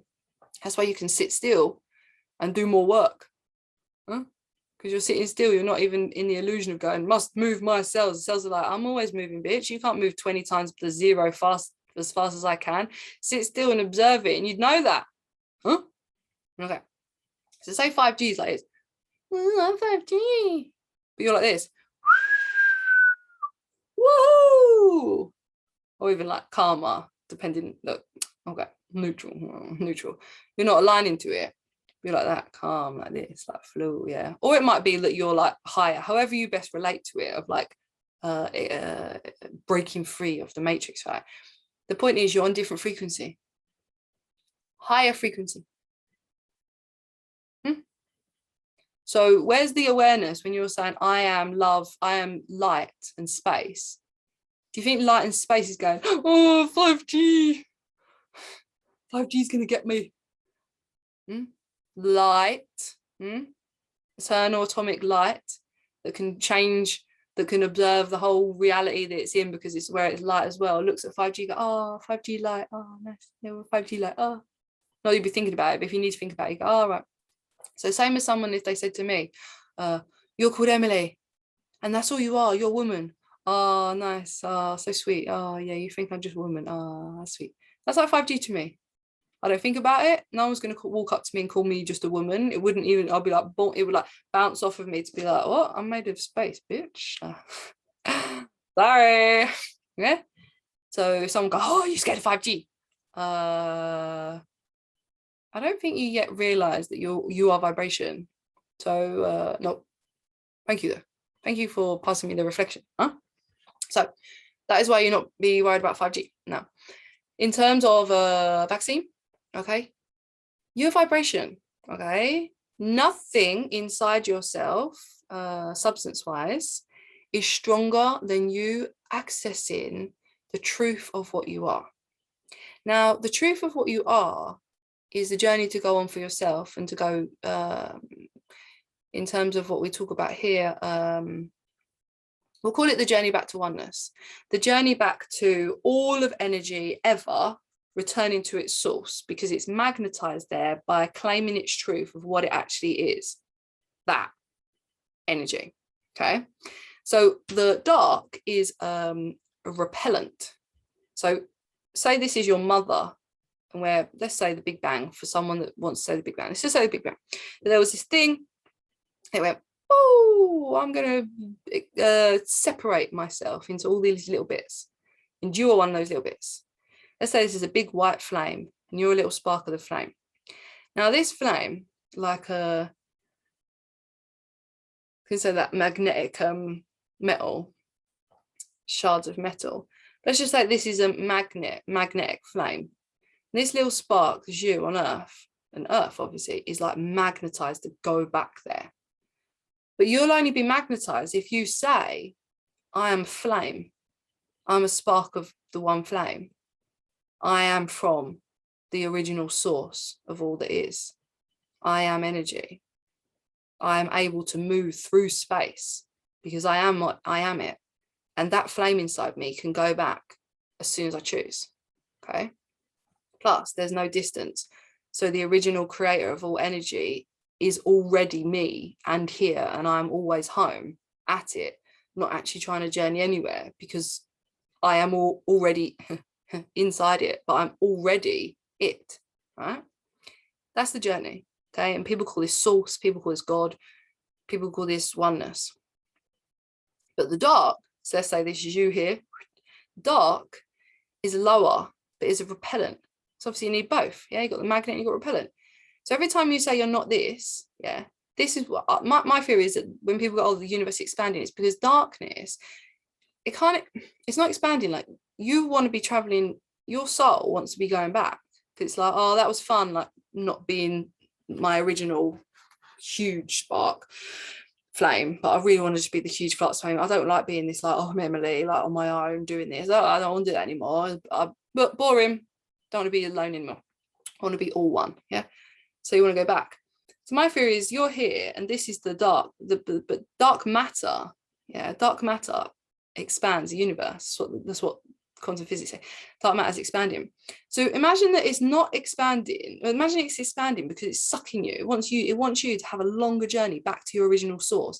It wants you to have a longer journey of feeling separate to what you actually are. It wants you to have a longer journey of feeling that far away from the fire that you originally birthed in, that you're feeling cooler and cooler. You're not getting warmer. You're like hide and seek. Yeah, hide and seek is the game of creation. Everything.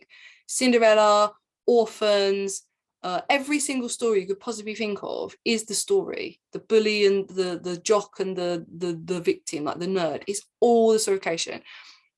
You are the sovereign power of the eternal universe. No, you're not. I'm your abuser and predator. Or oh, I'm hiding from you. Well, I'm seeking you. Where are you? Oh, I'm hiding. I'm gonna come and find you. You're never gonna find it. Oh God, I suck at this game. Okay, so let's say that this dark energy is sucking you further and further away, and you're going to forget.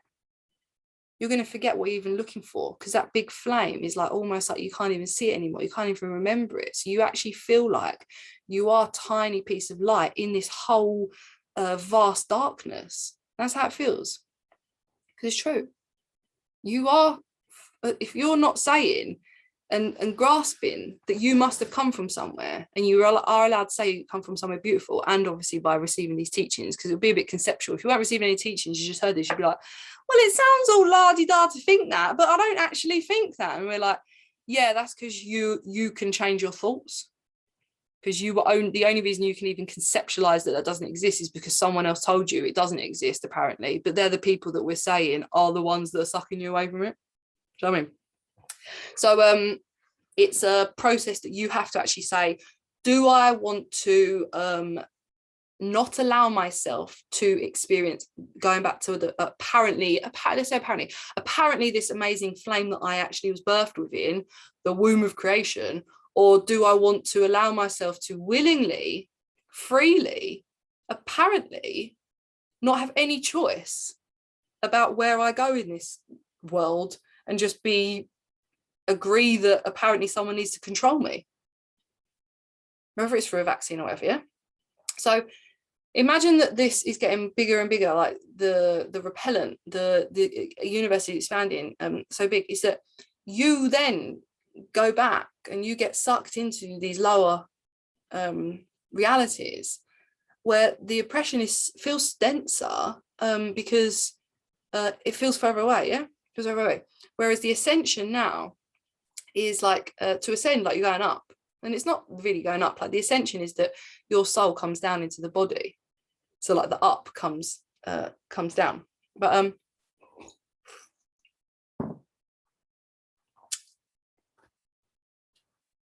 so I hope that really like paints a beautiful picture for you. Do you know what I'm saying? Like really, really beautiful picture. Like white spark in here. Oh, I don't feel like I'm anything to do with anything.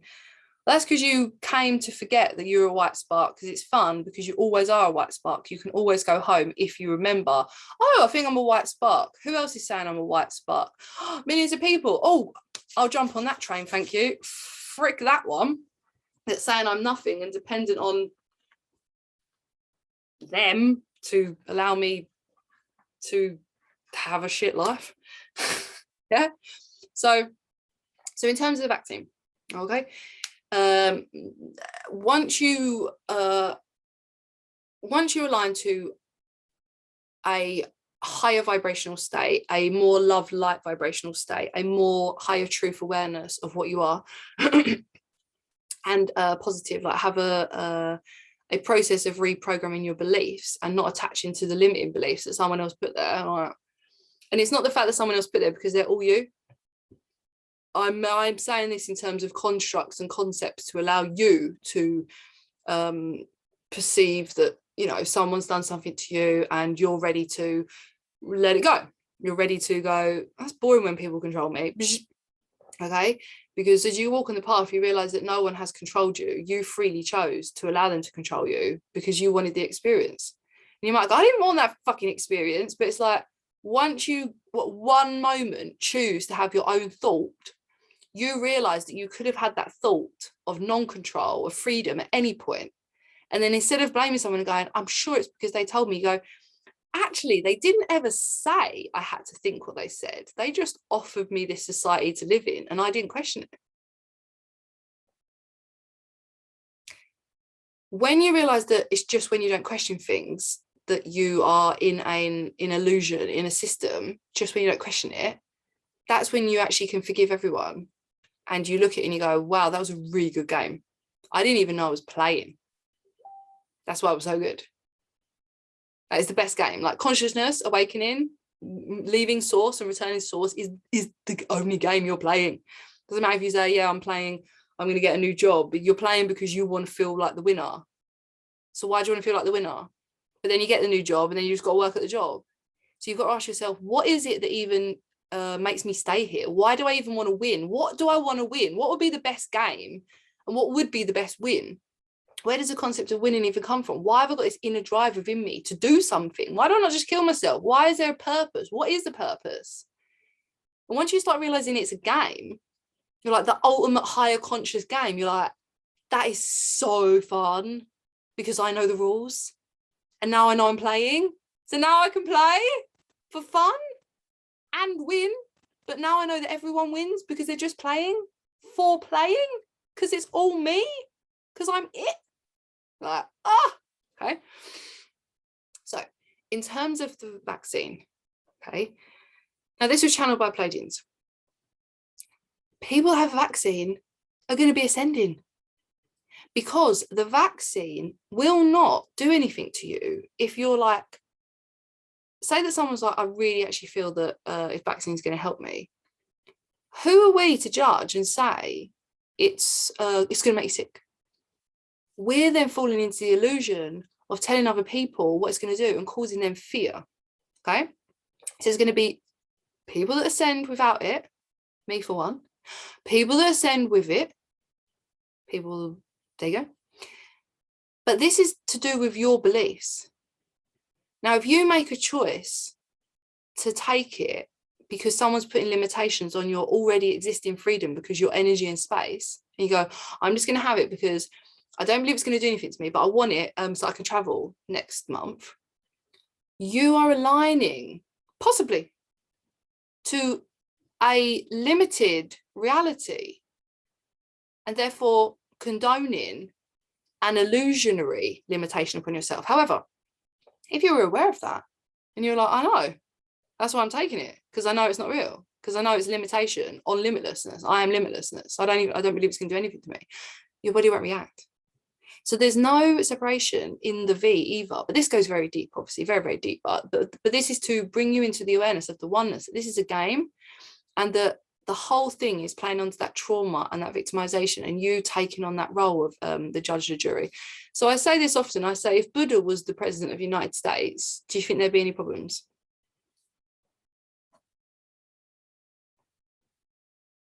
Jump down. Right. Oh yeah, what is everyone going to be Buddhism? No, I just mean if someone enlightened that has everyone's best intentions at heart and cannot be swayed and is constantly neutral and understands their vibration and wants everyone, like, offers that for everyone, do you think there'd be like a bad world out there? Do you not think you'd have all your needs met? All free energy, food, houses, healthcare, freedom, everything shared equally, therapy, everything. So it's not, the illusion of control, the illusion of leaders, the illusion of hierarchy is an illusion. However, to then detest, protest, and relinquish your own leadership abilities based on negative, based on lower conscious, based on dark, based on controlling leadership role models, is part of the illusion. Is part of the illusion. You think in a beautiful ancient tribe, would there be a leader and everyone go, that bloody leader is always leading us. Oh, you know so much, always telling me what to do. They're saying out of wisdom, huh? Saying out of wisdom. And that's the world we're walking into. However, in our New Earth society, everyone leader, everyone God's gift, everyone talented in their sovereign truth. I'm not here to learn everything, to say, oh, I want to remember everything. I want to be a great this, great that, great that. You be that. Let me figure out what I'm here for. Right now, I'm here to lead people to aspire for their freedom, for realizing what they are, and then experiencing what they are from within, to then rewire this, to actually know what they are, to not be able to question, to not be able to doubt, to be an undeniable fact, just like this is my hand that you might say today. You understand because you've actually experienced it, you've seen it, you've been like, I am made of light and space. I am in freaking bliss. I'm traveling back through the cosmos, through eternity to where? My mother flame.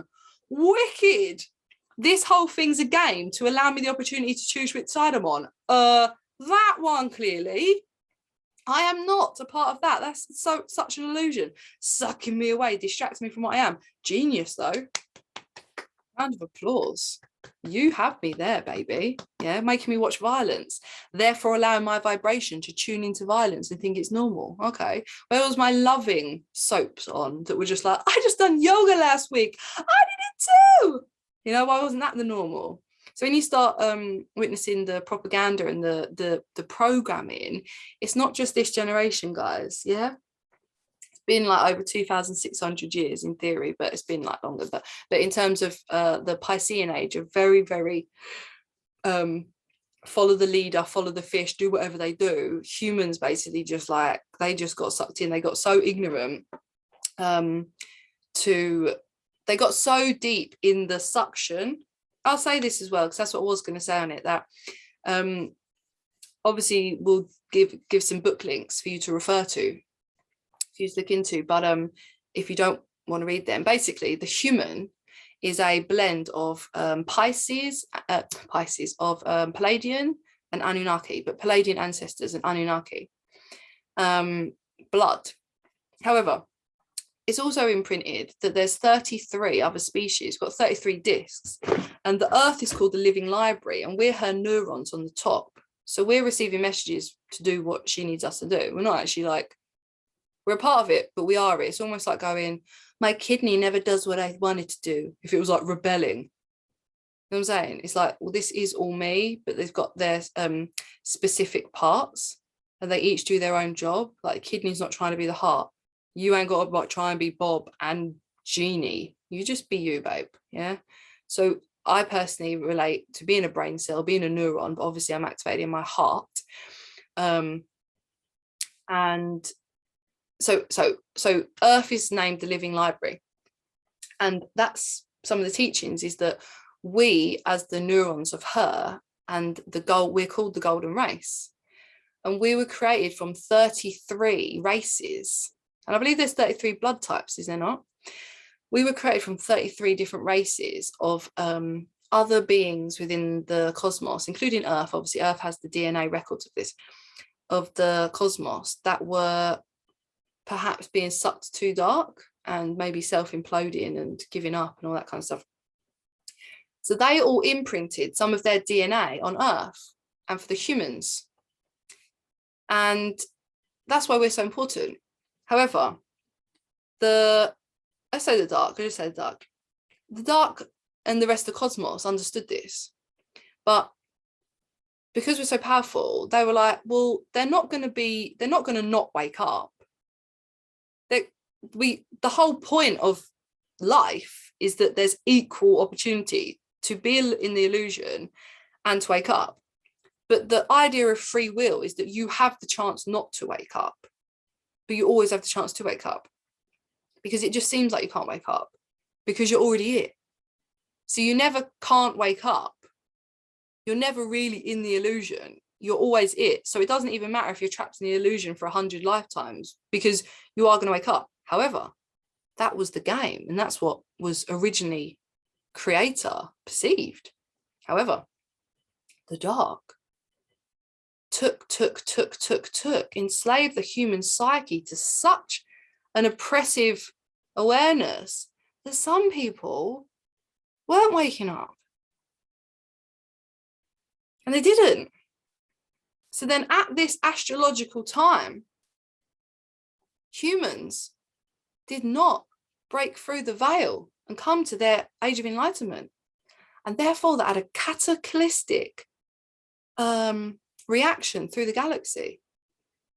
Because if there's certain cycles that happen, therefore all our energy is released in the cosmos and changes things, then these fourth dimensional beings too would go to the fifth, sixth, seventh.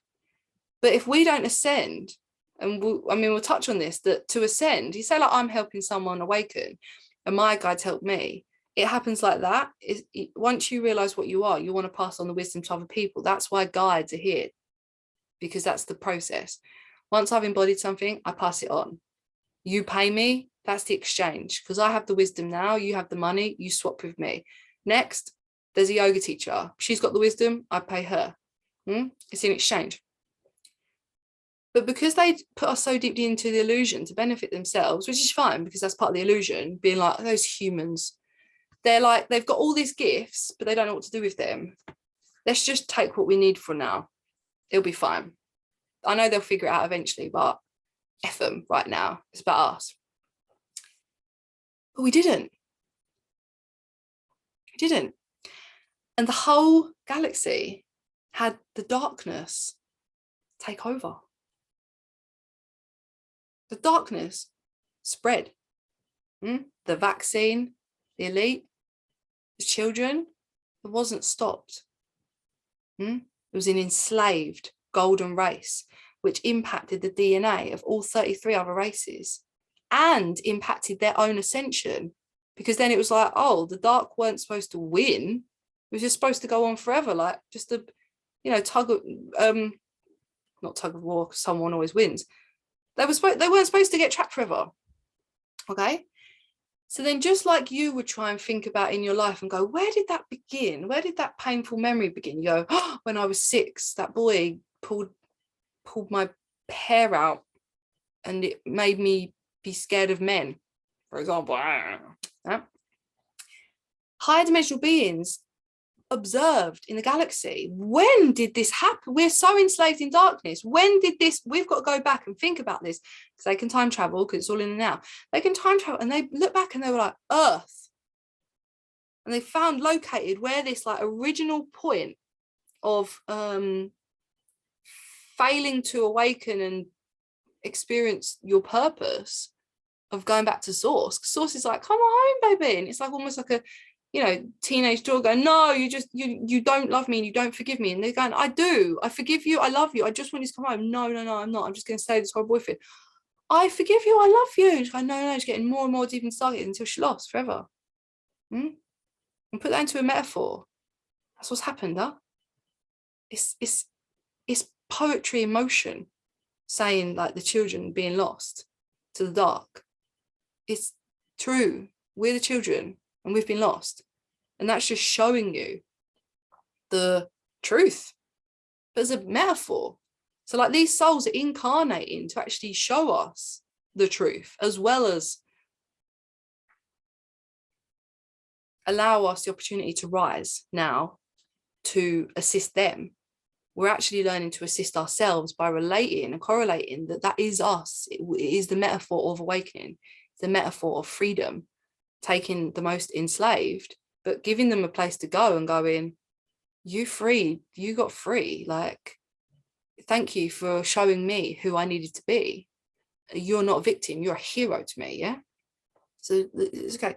So they got so blinded, right, that the whole cosmos is looking at this earth and going, that's where it started.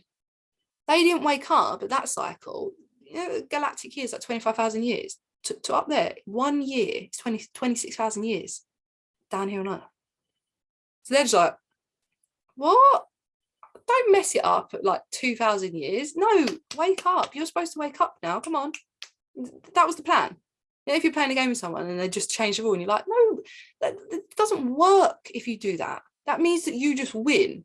If you take that card that wasn't yours, then the game's over, because it said that you won the lottery and there was no more money in the bank. So it just means you win. So what's the point? We're here to play. And there's one person going, yeah, but it'll be fun for me. It's like, dude, that's just stupid. Like, that's actually stupid. You don't have fun if you don't play with other people. Like, it just doesn't work like that. Okay, a game is a game to play with others, right? So they all focus on this. And then they chose volunteers from all around the galaxy, including myself, volunteered to leave their like love light vibration from a higher dimension, fully awakened, to leave and descend, to allow their soul consciousness to come down to earth at this precise moment to activate, to feel like isolated and feel the density and forget who they were, to remember who they were through exact path that I've gone on, to then lead us now through channeling, to bring through the information of being like, you are God light, love light, source, God, quantum vibration. There are ETs in the whole galaxy. And we were just enslaved not to see it by other people that were being controlled by ETs that wanted the vibration. But the game wasn't supposed to go that way. And now it's time to wake up and stop pretending there's any other game. Any other game is just a metaphor for the higher game. You can play the lower metaphor of the game, that's fine. But then you will be sucked into that for a long time. And that's okay. But if you're ready, then it's this. Now, the last question that people ask me is, what should I do to help other people? Okay. Now, in theory, they say that this is humans' last lifetime. There will be no reincarnation after this. Okay. On this earth, because new earth is a new planet. So say there are two vibrations, and right now there's these like low vibrations on earth and these high vibrations on earth. But as you ascend, swap hands. As you ascend your high vibration, you're on the planet, but you're not tuning into the frequencies of fear, oppression, and stuff. You're just not tuning into the radio. Like, I don't listen to MTV anymore. I know it probably exists somewhere. I've never listened to it in years. Does it exist? I don't know. I assume it does. Do I ever think about it? No. So your realities are not going to be like, oh God, I can just see so much pain. You're busy being amazing in this whole new world where like trees are talking to you and you're like, I was such a dumbass for so long. I am full in this now. I'm a quantum vibration of God traveling through the cosmos, about to meet an ET. Whoa, you're not thinking about MTV. You're not thinking about MTV. It's gone out of your awareness. Okay. So this new earth, it's already there. It's always been there, right? But then the frequencies actually separate. Now this isn't for you to be like, oh, what? People aren't going to be here? They're like, think about a friend of yours that through whatever lockdown or something, you just lost contact with because different journeys and stuff. Or they just went out your life and you're just like, I just haven't thought about them in ages. It's just weird. In theory, now I reflect on it, it just seems a bit weird that I haven't thought about them. How do you know how do you know where they are in some reality? Yeah, how do you know? So in terms of helping other people, you help other people by offering them a alternative that looks more brilliant. So if you go to someone, you better change because there's an ascension going on and you are going to be fucked. Yeah, they're going to be like, you seem really aggressive, right? If you're like this, I'm just telling you that I've just manifested shitloads of money and we're getting land and we are partying with ETs. You might be like, I mean, I'm not really sure what you just said, but that does sound more fun than getting fucked. Let's get fucked together there in a good way, right? I'm just saying.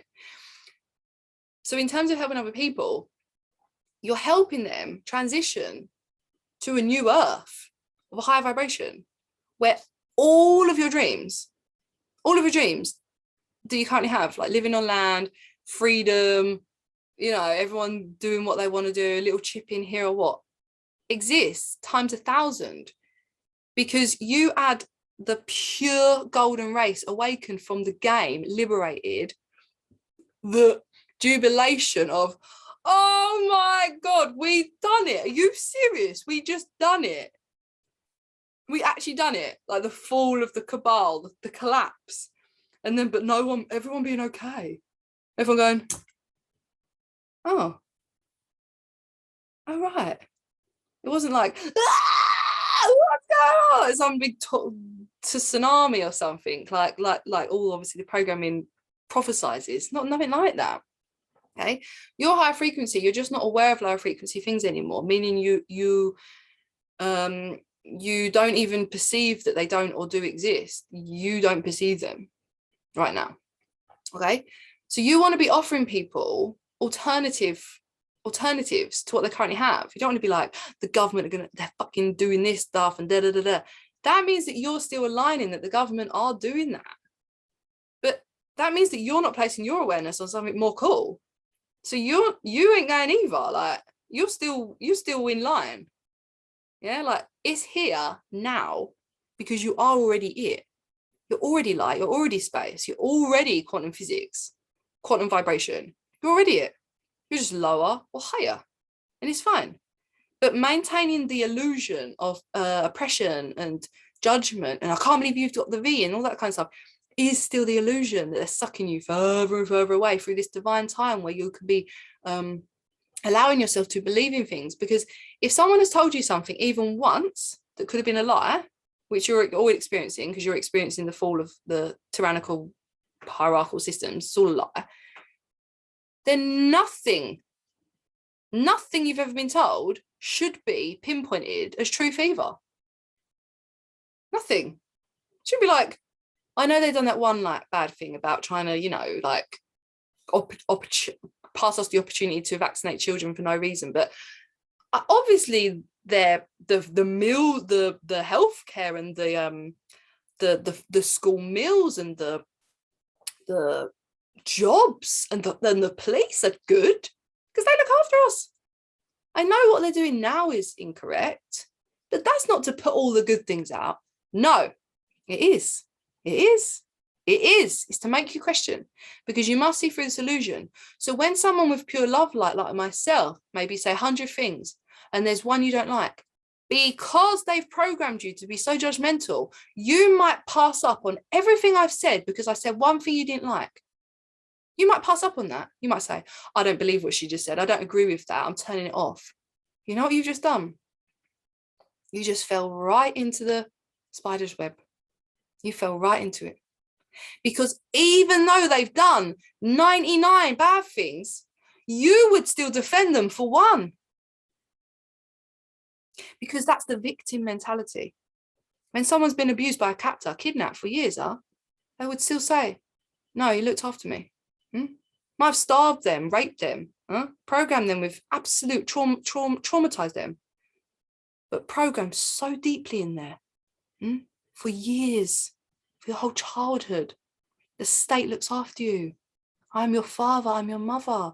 I feed you when you're starving. I feed all the starving children. No, understand? You would defend them even if they'd done 99 bad things over one thing. You'd risk your life for it. People go to war for it. They don't even know what they're representing. They go for war for it. Oh yeah, my country looked after me all my life. No, it's the illusion. You looked after you your whole life. Always have, always will. You looked after you. Understand? Break free. Any belief you have ever had, if there is one belief that you can position came from another being with even an inkling of causing you to feel suppressed, oppressed, belittled, limited, no other choices, need to improve before you are fulfilled, could do better, anything like that, even once, then the whole reality has to be reflected upon, questioned, and let go of. To say, even if they told me that the sun can burn me, maybe it was my belief that I deserve to get burned that caused the burn.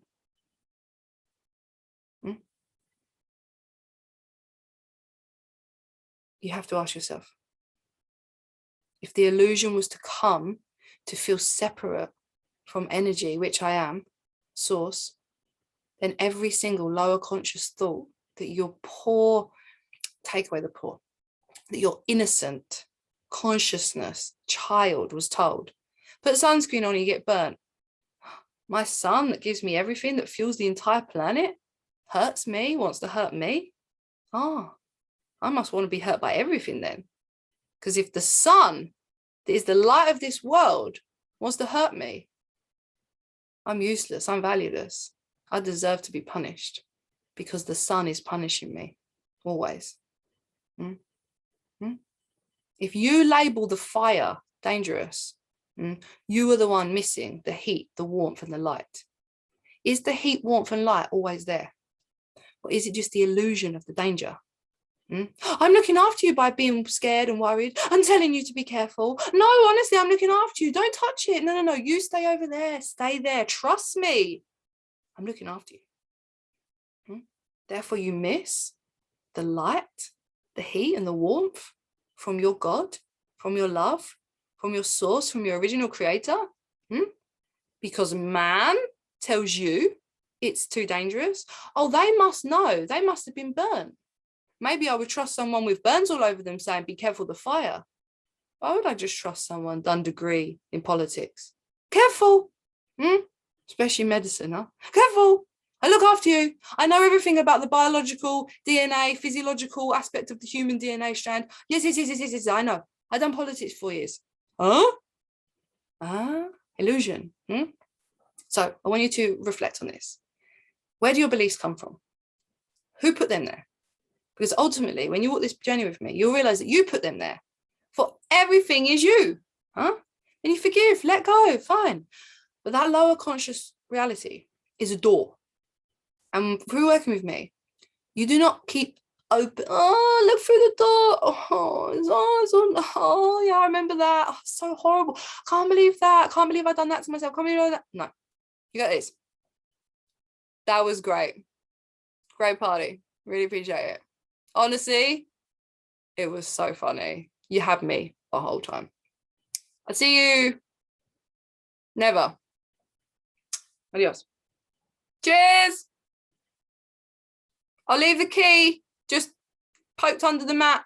So if anyone else wants it, just let yourselves out. Just let yourselves out. I'll just be on the other side. All right, cool. Bye. Oh. God, I'm energy. Right. What shall I do now?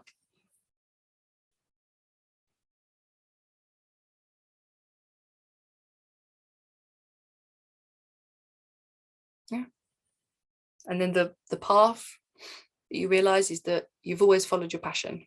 Okay. This has been channeled by so many people. Follow your passion. In every single moment of now, you have a choice to follow your passion. Either follow your passion of fear.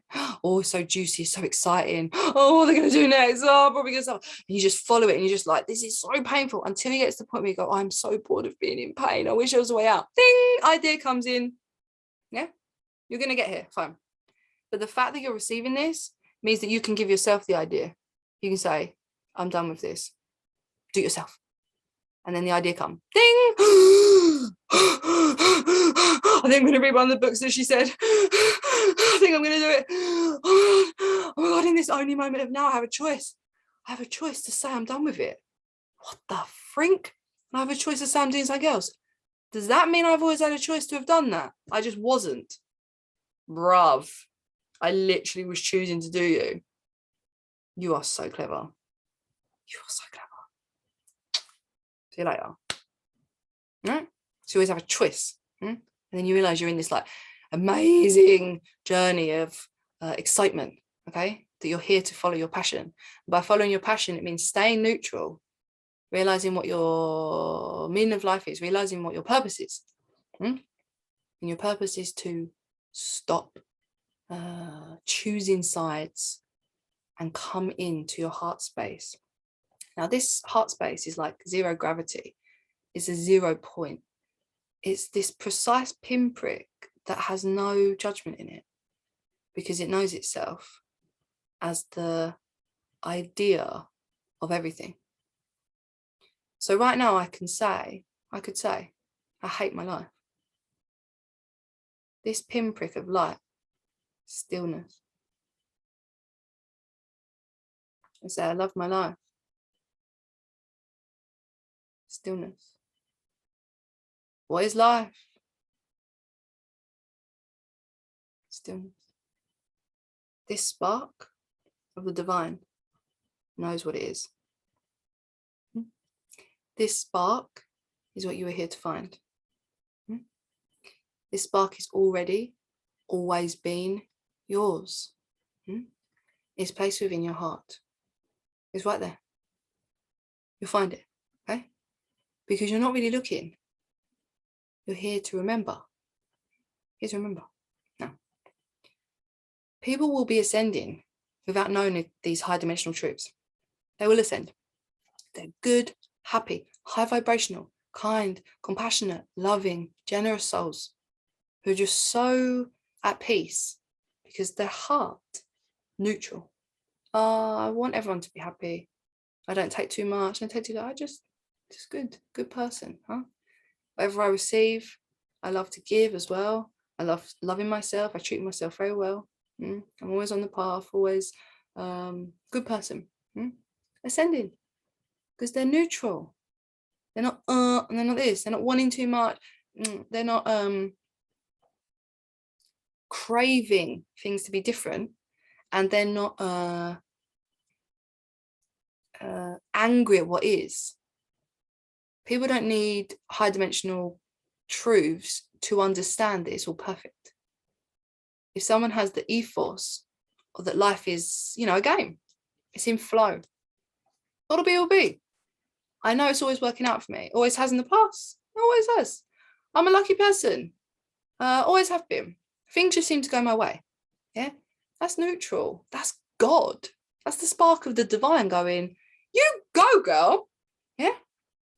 But for most of us, having this information, receiving from channelers, understanding so that the ego cannot intercept anymore and go, nah, not gonna happen for you, mate. You're screwed. You've done too many bad shit. You're definitely being punished. You're definitely being kept back there. You're definitely going through the trauma. You're definitely not going back to source. Source not interested in you. Yeah. To have the information allows your higher conscious thoughts to penetrate into low conscious thoughts. I'm an overthinker. Someone call me overthinker, yeah, throughout my life. I'm not overthinker. I'm super conscious. I can hold 300 concepts in my head one moment. I don't need, if someone wants to speak to me, I can handle them telling me 10 different things, going dun dun dun dun dun dun dun, whatever, fine. Got it. Understand the point. If someone's not telling me, if I can't understand the point of them telling me information, that's why I'm not good at small talk.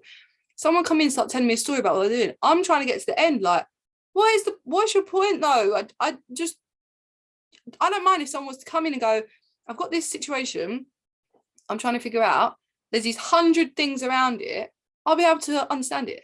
Yeah. So by receiving information like this, it allows you, as I know you'll be like a high conscious thinker like me, super conscious thinker, to be able to, one, taste the sweet nectar of truth, finally, to really put these jigsaw puzzle pieces in, really put them in, yeah? It's also essential because while your brain is still programmed to go, yeah, but, and you don't have the answer, you are in a loop of the distortion. Your white flame is just in this loop. Yeah, but, and they're going, yeah. Oh, you're never, I don't know the answer. You don't never going to find the answer, are you? Because in our reality, there's only going to be our answer. You only come to their answer. It'll be, yeah, but I don't deserve it. Yeah, but it's too hard. Yeah, but it's never going to happen. Have to walk this path to really be involved in this reality, to be like, I'm immersed in it. I can speak God. I can say God without being ashamed that someone else needs to interpret his religion. That's your shit, not mine. God is quantum energy. God is consciousness. God is space. God is whatever you want to call it. But whilst you're in this paradigm of fear, separation, delusion, punishment, regret, remorse, shame, you will feel that God is those things. Therefore, you will deny and you will say, I do not want that God to look after me because they never have. I feel that they would judge me, just like a parent judging a child for doing something like knocking the two stones together, and they judge them. And that in that split second, the child looks up at them and they feel shame from their parent. The parent creates the shame. The child looks up innocently like this. So, but while we perceive it, and then the child internalizes it and goes, I should be ashamed of knocking two stones together. So while we're in this paradigm, knocking two stones together, just trying our best to just get through the day, we're feeling so ashamed. We wouldn't dare look up to a God, because we would feel the boom of this shame coming down. But that's the shame of the elite. Looking down, going, you have not done nothing. You can read about heroes in your books. Yeah. So you have to come over to this side where you actually experience people, really immersed in it, embodied in it, so that you can take on and copy paste those codes and just be like, I'm all in. I'm all in. I'm fine with it.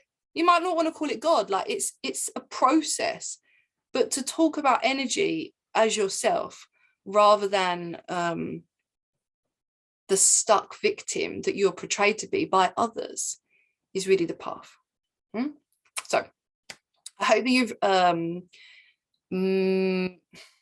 that you have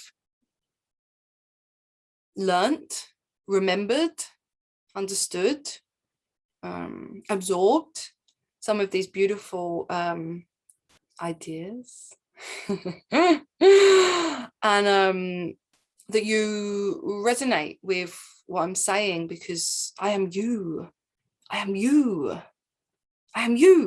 I'm energy in the form of a vessel, in the shape of a human, with a soul talking through me. And I'm here to witness heaven upon earth, the transcendence of the entire social system, etc. But, off planet missions, accessing your multidimensional aspects, talking to your higher selves, like talking to ETs, like them being there, like you can't see them till your DNA is a high vibration. Your cells, your DNA. Okay, it's all about DNA as well, but okay, all about DNA. So your cells are your DNA. You can't see an angel because you're vibrating at low density. That's it.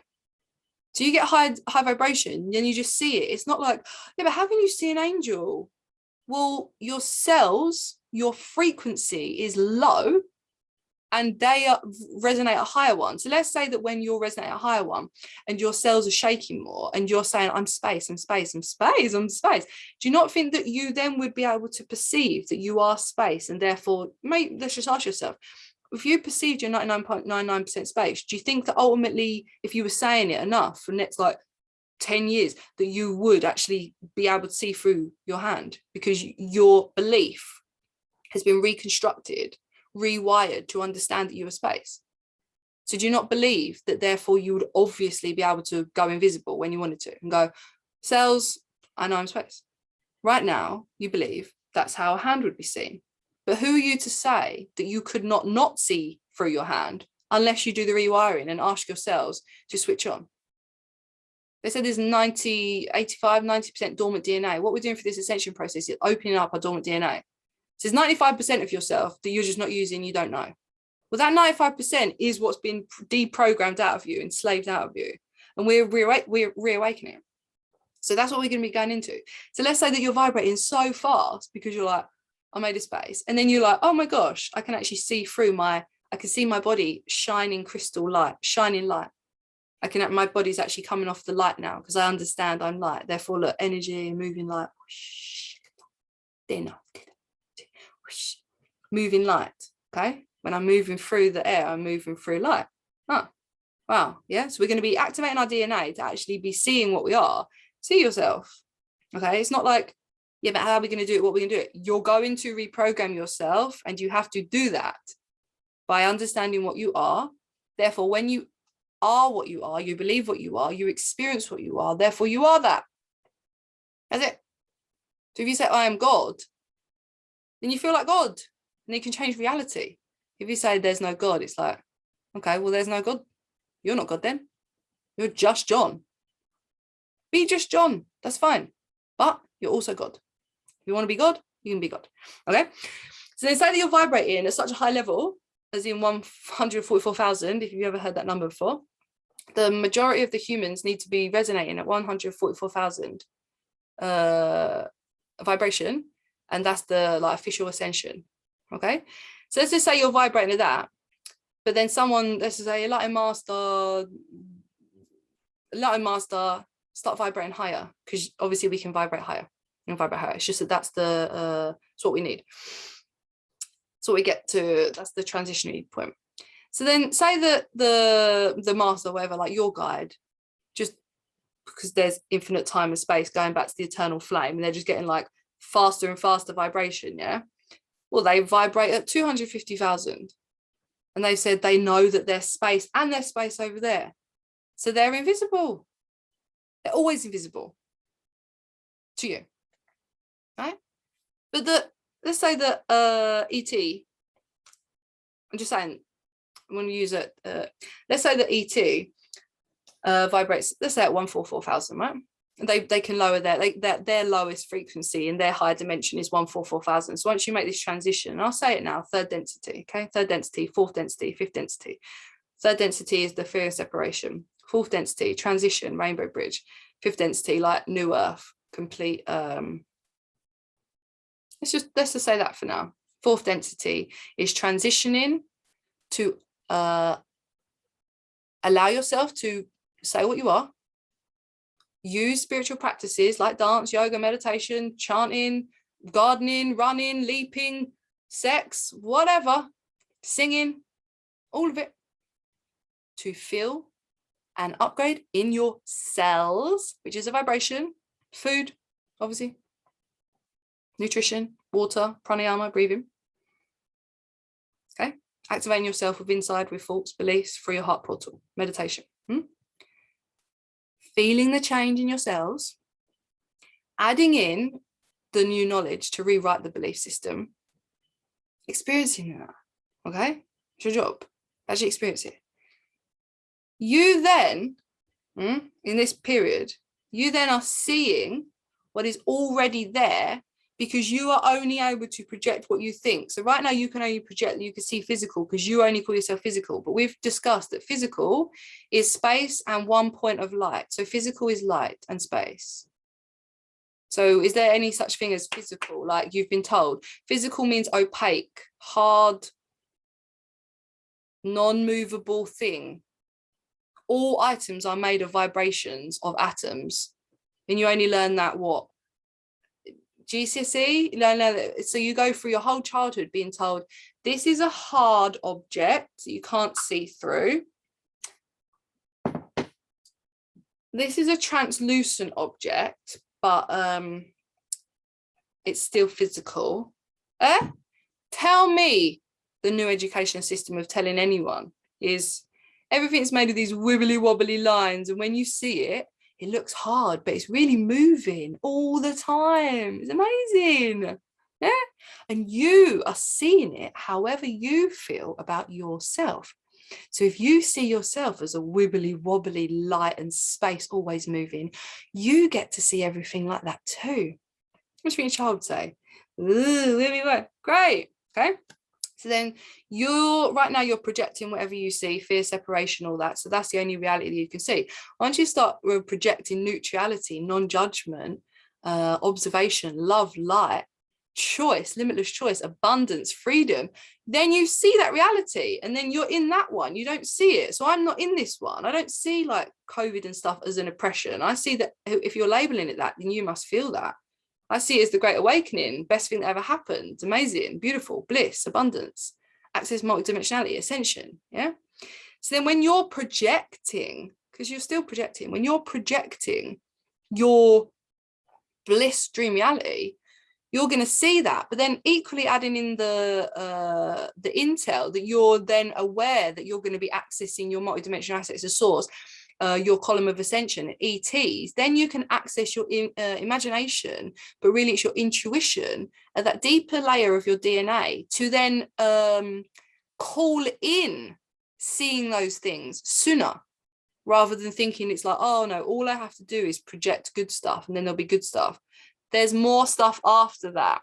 Just like I told you when I started teaching meditation, I just wanted to like help people clear their minds and like, fair enough, go on the path of enlightenment, but I didn't realize it was like the thing that's going to save the entire cosmos. Didn't realize I'd come for that. Yeah. So while you might be like, oh, okay, I'm going to manifest my dream reality. Yeah, brilliant. You're going to manifest your dream reality. Just get ready that dream reality is bigger than your human limitational mind would say, like, oh, I'm going to manifest $1 million and save all the kids, $1 billion, I'm going to save all the kids. Kids don't need saving. They need somewhere awesome. So let's just say that you realize that you're an eternal aspect of source right now, and you already are a billionaire in this now moment, and all the children are fine because you've already done it. What would you be doing then? That's the work. What would you be doing then? Once everything's fine, because you're only projecting that it's not fine. So you're only basing your limited dreams on making stuff that's not fine. We're all saying, if you actually were in the position to know that you're God, you'd already be like, it's fine. Therefore, you'd be doing completely different dreams now. That's the idea of coaching, when you step into your soul work, where you're like, I need to get out of the limited mindset that I'm trying to fix something, that I'm trying to solve a problem. I need to realize that I'm actually here to be the vibration that there are no problems, and act and go about the world in that way, for that vibration to anchor for more people. Yeah. So what would you be doing if everything was done that you currently perceive needs doing? And that's what then you'll realize that your DNA strands are wanting more awareness, that you're going further than your limitations would allow you to now. So then through imagining that, you're accessing these higher timelines that would never, ever, you would never dream of doing that in separation, fear, separation, darkness. You would never dream. The only dream you'd probably have is like that dark, like, oh, hope you win the lottery. That's the only thing you dream of. You wouldn't dream that there's a God that comes down and lands on planet Earth and goes, by the way, it was all a big game. Here, now that you've been kind to each other, everything's fixed. Now go and enjoy yourselves. Why wouldn't that be your dream? Why would the illusion that money once would solve everything, just that would solve it for you? Talk about separation. Talk about there not being a lottery where all the billionaires in the world just say, I was only joking about being selfish. I just wanted to see how long you wouldn't call me out for. Here you go. Have all the money. Everyone, let's look after each other. You know what I mean? Like, so limited in our dreams. It was just like, so sticky. So then on this journey of activating your DNA, you just go like further. You go, what would it feel like if everything was fine? What would it feel like if everyone had everything? Because the only reason I think that people can't have anything is because someone said there isn't enough to go around. What if there was enough to go around? What would we be doing then? What if aliens did land? What if they told us that our purpose was to go and save other beings in the galaxy that were deep enslaved, 100 times worse than Earth could have ever been? Would I have the guts to go and do it and lead other people because I realize what I am and take my brothers and sisters back to the eternal flame? Let's do it!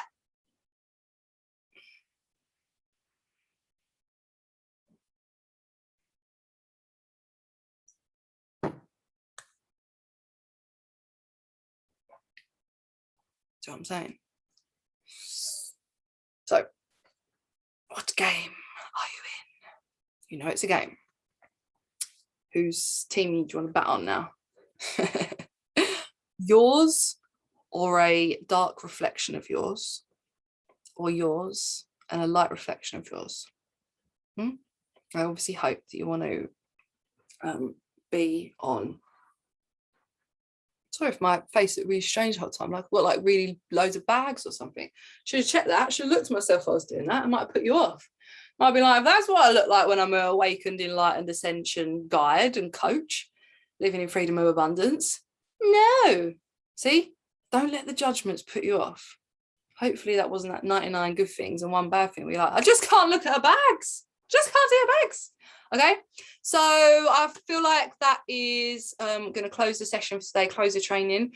I will write what is happening. I'll record the offer that's going to go with this training now. Always make contact with me. I want to hear all of your breakthroughs, all of your epiphanies. And thank you so much for sitting with me. I know that we're in this together. This is all about activating our love, abundance, freedom, and connection. And I am leading this. There's probably a few thousand channelers. I know a few hundred. I know 100, 150 channelers on Earth, and I'm one of them. If you're out of 8 billion, I hope that you have taken a lot from this and you're aware that if this is possible and you're not dreaming it, then ask yourself, where and why do you not want that or believe that that's possible for you? And if so, could you change that belief and walk the journey with us?